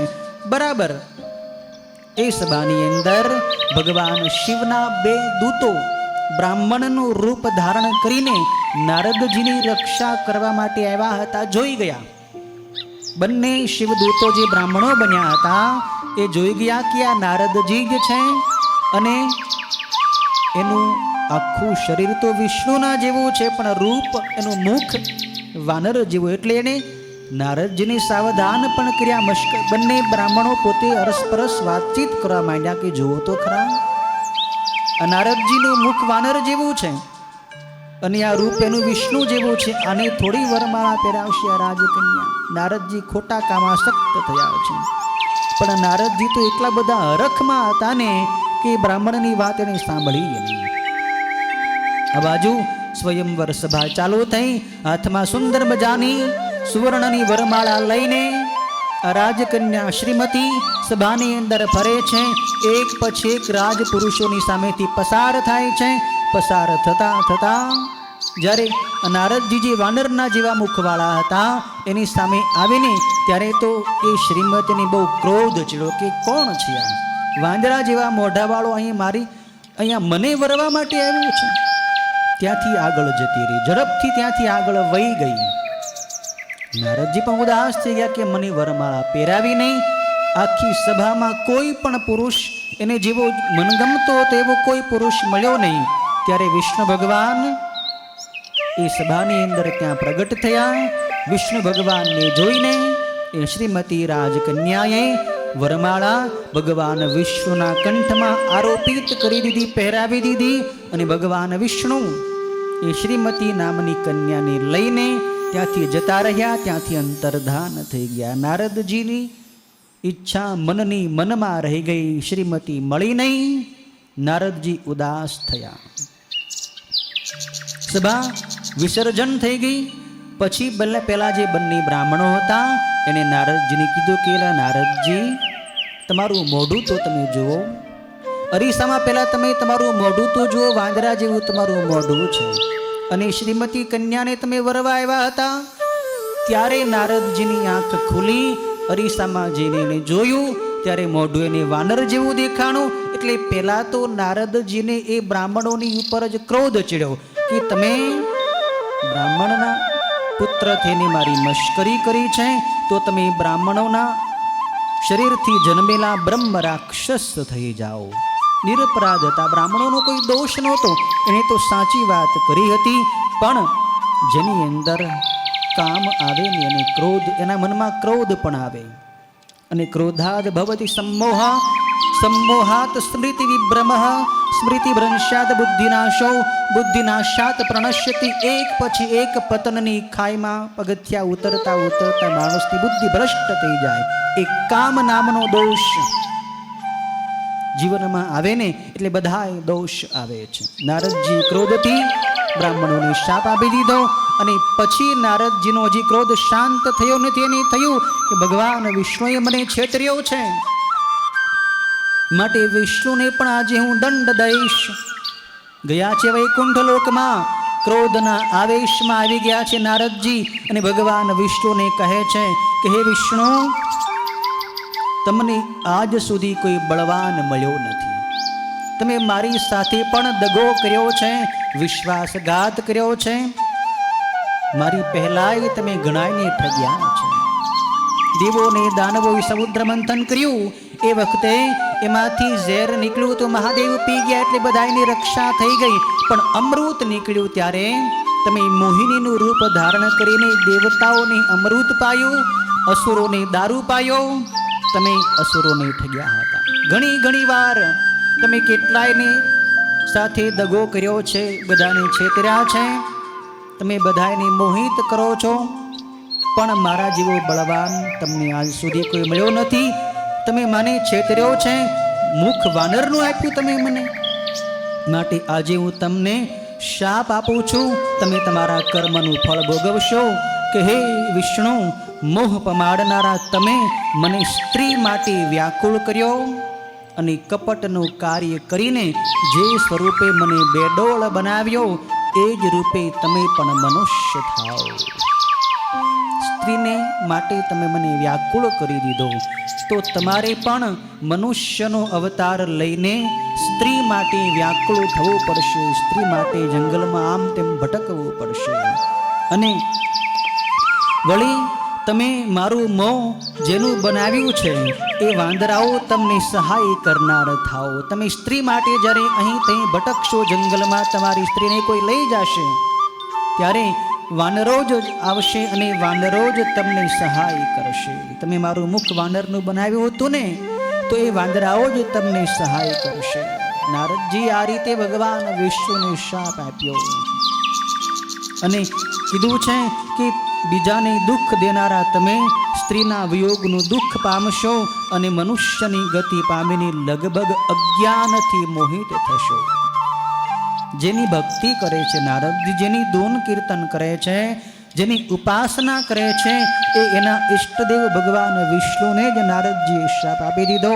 ભગવાનની માયા હતી, કામ પૂરું થઈ ગયું. ભગવાનની લીલા કરવાની હતી, રામાવતાર થાય એ ભગવાન શિવની પણ ઈચ્છા હતી, કેમ કે રાવણનો વધ રામ સિવાય બીજું કોઈ કરી શકે એમ હતું નહીં. માટે આ ઘટના ભગવાન શિવની જ ઈચ્છાથી થાય એમ હતી. પછી તો ભગવાન શિવે પોતાની માયા સંકેલી લીધી, આટોપી લીધી છે. માયાનું આવરણ દૂર થયું એટલે નારદજીની બુદ્ધિ શુદ્ધ થઈ છે. નારદજીને થયું કે મેં આ બધું શું કરી નાખ્યું, મારા મનની અંદર આ કામ વાસના કેમ જાગી, મારા મનની અંદર સ્ત્રીને મેળવવાની ઈચ્છા કેમ થઈ. એ તો બધું ઠીક, પણ મારા જે ઈષ્ટદેવ ભગવાન વિષ્ણુ છે એને મેં શાપ આપી દીધો. ધિક્કાર હો મને, અત્યંત પસ્તાવો કરે છે. નારદજી રડે છે, ભગવાન વિષ્ણુના ચરણમાં વંદના કરે, ક્ષમા માગે, પ્રભુ મને ક્ષમા કરો, મારી કઈ ગતિ થશે. દુષ્ટ બુદ્ધિ, મેં આપને ખરાબ વચનો કયા છે પ્રભુ. હે નાથ, મેં તમને શાપ આપ્યો છે, એ શાપ હવે ખોટો થાવ. મેં મોટું પાપ કર્યું છે, તેથી હું અવશ્ય નરકમાં જઈશ. હે વિષ્ણુ, હું કયો ઉપાય કરું કે જેથી મારા પાપ નાશ પામે અને મને નરક પ્રાપ્ત ન થાય. પ્રભુ આપ મને બતાવો, હું આપનો દાસ છું. ભગવાન વિષ્ણુ નારદજીને શાંત પાડે છે કે હે નારદજી, તમે ખેદ ન કરો, તમે શોક ન કરો, તમે કાંઈ કર્યું જ નથી. કરતા હરતા તો બધાય શિવ છે. શિવની ઈચ્છાથી જ આ બધું થયું છે. શિવની જે ઈચ્છા હતી કે મને શાપ મળે, એટલે ભગવાન શિવે જે તમારા મુખેથી મને શાપ અપાવરાવ્યો છે. તમારો આમાં કોઈ દોષ નથી. હવે હું તમને તમારું હિતકારી વચન કહું છું, તમે સાંભળો. મુનિવર, તમને સુખ થાય, તમને શાંતિ મળે, તમારું કલ્યાણ થાય એવો ઉપાય તમે સાંભળો કે તમે પોતાનો સંશય સર્વ ત્યજી દઈ ભગવાન શિવનો સુંદર યશ ગાયા કરો, શિવના કીર્તન કરો, શિવની ધૂન બોલો, શિવનું ધ્યાન કરો, શિવની પૂજા કરો અને શિવના સ્તોત્રનો પાઠ કરો. હે મુનિવર નારદજી, બીજા કોઈ પણ દેવતાઓમાં બુદ્ધિ ન રાખીને ભગવાન શિવના 100 નામનું સ્તોત્ર સદાય જપ્યા કરો. જપત જાય શંકર સતનામ. રામચરિત માનસની અંદર પણ આ પ્રસંગ આવે છે કે નારદજી, તમે શિવના 100 નામનું સ્તોત્ર સદાય જપ્યા કરો, જેને જપવાથી તમારા બધાય પાપો જલ્દી નાશ પામશે. આ રીતે ભગવાન વિષ્ણુએ નારદજીને સલાહ આપી અને પછી કહ્યું કે હે મુનિવાર, આ બધું મહાદેવી પોતાની ઈચ્છાથી જ કર્યું છે. તેમણે જ તમારી દિવ્ય બુદ્ધિને હરી લીધી હતી અને તમને કામનો ક્લેશ આપ્યો હતો, અને એ મહેશ્વરે તમારા મુખેથી મને શાપ અપાવ્યો છે. એ ભગવાન મહાદેવ તો મૃત્યુને જીતનારા છે, કાળના પણ કાળ અને ભક્તોનો ઉદ્ધાર કરવામાં તત્પર રહે છે. મને શિવ સમાન બીજું કોઈ પ્રિય નથી. તો ભગવાન વિષ્ણુ સ્વયં કહે છે કે શિવ જેવું મને બીજું કોઈ પ્રિય નથી. મને સુખ આપનાર એ મહાદેવ મારા સ્વામી છે, અને એ જ ખરેખર પર મને બધી શક્તિઓ આપનારા છે. એ નારદજી, એમની જ તમે ઉપાસના કરો, એમને જ સદાય ભજો, એમનો જ યશ ગાઓ અને હંમેશા એમનું પૂજન કરો. હે નારદજી, જે મનુષ્ય શરીર, વાણી અને મનથી ભગવાન શંકરની શરણે જાય છે તેને પંડિત જાણવો, અને તે જીવન મુક્ત કહેવાય છે. શિવ એ નામરૂપી દાવાનળથી મોટા પાપોરૂપી પર્વતો અનાયાસે બળીને ભસ્મ થઈ જાય છે. એ ખરેખર સાચું છે, એમાં સંશય નથી. પાપરૂપી મૂળવાળા અનેક પ્રકારના દુઃખો હોય છે, એ પણ કેવળ શિવના પૂજનથી જ નાશ પામે છે. એ વિના બીજા ઉપાયે નાશ પામતા જ નથી. હે નારદજી, જે વાણી, શરીર અને મનથી હંમેશા શંકરની શરણે જાય છે તે વૈદિક પુરુષ છે. અનેક પ્રકારના ધર્મો જેમને તત્કાળ ફળ આપવા તૈયાર થયા હોય છે, તેઓને જ શંકરના પૂજનમાં વિશ્વાસ થાય છે. એ મહામુનિ, શિવના પૂજનથી જેટલા પાપો નાશ પામે છે ને, એટલા પાપો તો જગતમાં હયાત જ નથી. એટલા પાપો તો જગતમાં છે નહીં જેટલા પાપો શિવના પૂજનથી નાશ પામે ને. એટલે કે કોઈ પાપ એવું નથી કે જે શિવની પૂજા કરવાથી નષ્ટ ન થતું હોય. હે મુનિવર, બ્રહ્મ હત્યા વગેરે પાપોના અમાપ ઢગલાઓ પણ શિવના સ્મરણથી ખરેખર નાશ પામી જાય છે. આ હું તમને સત્ય કહું છું. જેઓ શિવ નામરૂપી નૌકા મેળવીને સંસાર સાગરની તરી જાય છે, તેના સંસારના મૂળ રૂપ પાપો નાશ પામે છે, એમાં શંકા નથી. હે મુનિવર, સંસારના મૂળ રૂપ પાપોનો શિવના નામરૂપી કુહાડીથી નક્કી નાશ થાય છે. પાપરૂપી દાવાનળથી તપેલાઓએ શિવનું નામરૂપી અમૃત પીવું જોઈએ, કેમ કે પાપરૂપી દાવાનળથી તપેલાઓને એ વિના શાંતિ મળતી નથી. શિવ એ નામરૂપ અમૃતના વરસાદની ધારાઓથી ચોપાસ ભીંજાયેલા લોકો સંસાર રૂપી દાવાનળની વચ્ચે પણ શોક કરતા નથી. રાગ અને દ્વેષમાં રમતા મનવાળા લોકોને ભગવાન શિવ ઉપર ભક્તિ થતી નથી. પણ જેમને ભગવાન શિવની ઉપર ભક્તિ થઈ હોય એવા લોકોની બધી રીતે એકદમ મુક્તિ થઈ જાય છે.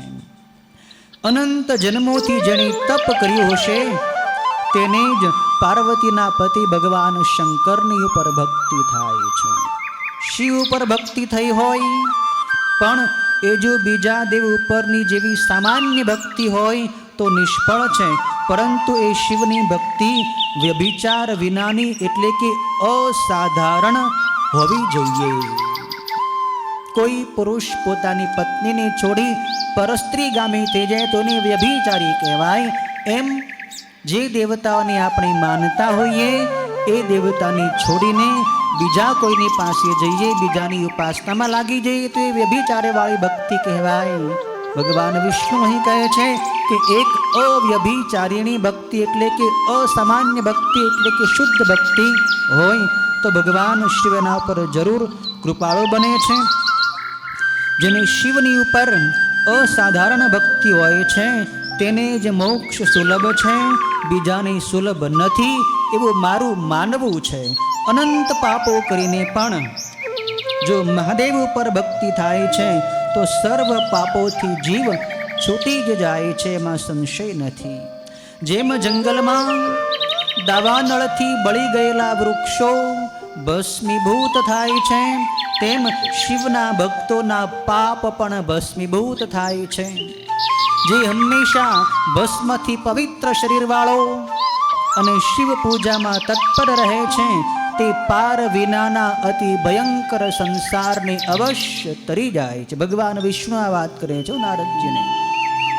શંકરનો સેવક બ્રાહ્મણનું ધન લૂંટીને કે ઘણાએ બ્રાહ્મણોને હણીને પણ પાપથી લેપાતો નથી. પૂર્વના પંડિતોએ બધાએ વેદો તપાસીને આમ નક્કી કર્યું છે કે શિવનું શ્રેષ્ઠ પૂજન જ સંસારનો નાશ કરવાનો ઉપાય છે. હે નારદજી, આજથી માંડી તમે કાળજીથી સાવધાન થઈને વિધિપૂર્વક પાર્વતી સહિત સદાશિવ મહેશ્વરનું નિત્ય ભક્તિથી ભજન કરજો.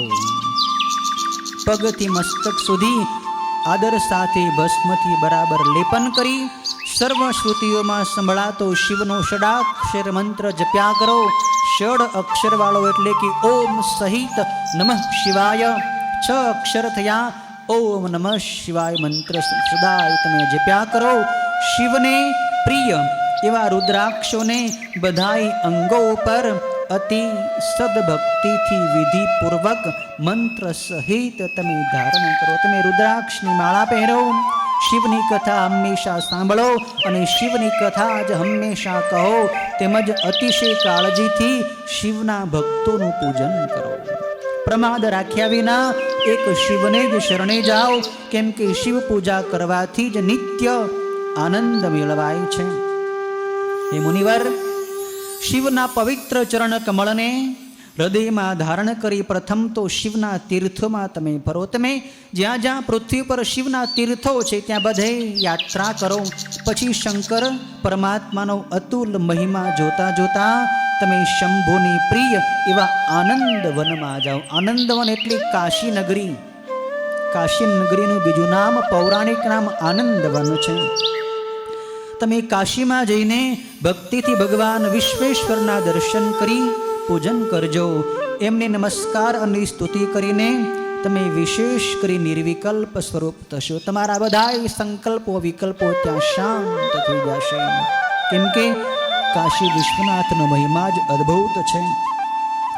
ત્યાંથી પછી હે નારદજી, મારી તમને આજ્ઞા છે કે ત્યાંથી તમે બ્રહ્મલોકમાં તમારા પિતા બ્રહ્માજીની પાસે જજો અને ત્યાં બ્રહ્માજીની સ્તુતિ કરીને એમને ખાસ તમે પૂછજો કે ભગવાન શિવનો મહિમા શું છે.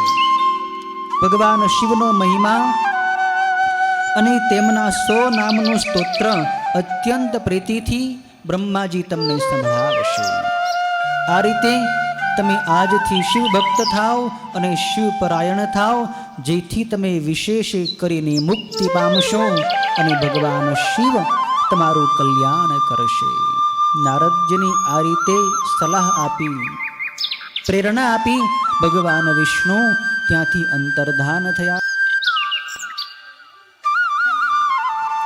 ઋષિઓને કહે છે કે આ રીતે ભગવાન વિષ્ણુની પ્રેરણાથી નારદજી બ્રહ્માજીની પાસે બ્રહ્મલોકમાં જાય છે. બ્રહ્મલોકમાં જઈને નારદજી બ્રહ્માજીની વંદન પૂજન કરીને આ જ પ્રશ્ન પૂછે છે. તમે જે પ્રશ્ન મને પૂછ્યો ને કે સૃષ્ટિના પહેલા ભગવાન શિવ કેવી રીતે રહે છે, મધ્યમાં કેવી રીતે રહે, અંતમાં કેવી રીતે રહે, શિવ અને પાર્વતીની લીલા, વિષ્ણુનું પ્રાગટ્ય, બ્રહ્માજીનું પ્રાગટ્ય, આ બધી સૃષ્ટિની ઉત્પત્તિની કથા નારદજીએ જ બ્રહ્માજીને પૂછી હતી અને બ્રહ્માજીએ જ આ કથા નારદજીને જે સંભળાવી હતી એ કથા હવે હું તમને આવતીકાલે સંભળાવીશ. ઓમ પૂર્ણમદ પૂર્ણમિદં પૂર્ણાત પૂર્ણમુદચ્યતે પૂર્ણસ્ય પૂર્ણમાદાય પૂર્ણમેવાવશિષ્યતે. ઓમ શાંતિ શાંતિ શાંતિ. ઓમ નમઃ શિવાય. ઓમ નમઃ શિવાય. ઓમ નમઃ શિવાય. ઓમ નમઃ શિવાય. ઓમ હર હર ભોલે નમઃ શિવાય. ઓમ હર હર ભોલે નમઃ શિવાય. ઓમ નમઃ શિવાય. ઓમ નમઃ શિવાય. ઓમ નમઃ શિવાય. ઓમ નમઃ શિવાય. ઓમ હર હર ભોલે નમઃ શિવાય. ઓમ હર હર ભોલે નમઃ શિવાય. ઓમ નમઃ શિવાય. ઓમ નમઃ શિવાય. ઓમ નમઃ શિવાય. ઓમ નમઃ શિવાય. ઓમ હર હર ભોલે નમઃ શિવાય. ઓમ હર હર ભોલે નમઃ શિવાય. ઓમ નમઃ શિવાય. ઓમ નમઃ શિવાય. ઓમ નમઃ શિવાય. ઓમ નમઃ શિવાય. ઓમ હર હર ભોલે નમઃ શિવાય. ઓમ હર હર ભોલે નમઃ શિવાય. ઓમ નમઃ શિવાય. ઓમ નમઃ શિવાય. ઓમ નમઃ શિવાય. ઓમ નમઃ શિવાય. ઓમ હર હર ભોલે નમઃ શિવાય. ઓમ હર હર ભોલે નમઃ શિવાય. ઓમ નમઃ શિવાય. ઓમ નમઃ શિવાય. ઓમ નમઃ શિવાય. ઓમ નમઃ શિવાય. ઓમ હર હર ભોલે નમઃ શિવાય. ઓમ હર હર ભોલે નમઃ શિવાય. ઓમ નમઃ પાર્વતી પતગે હર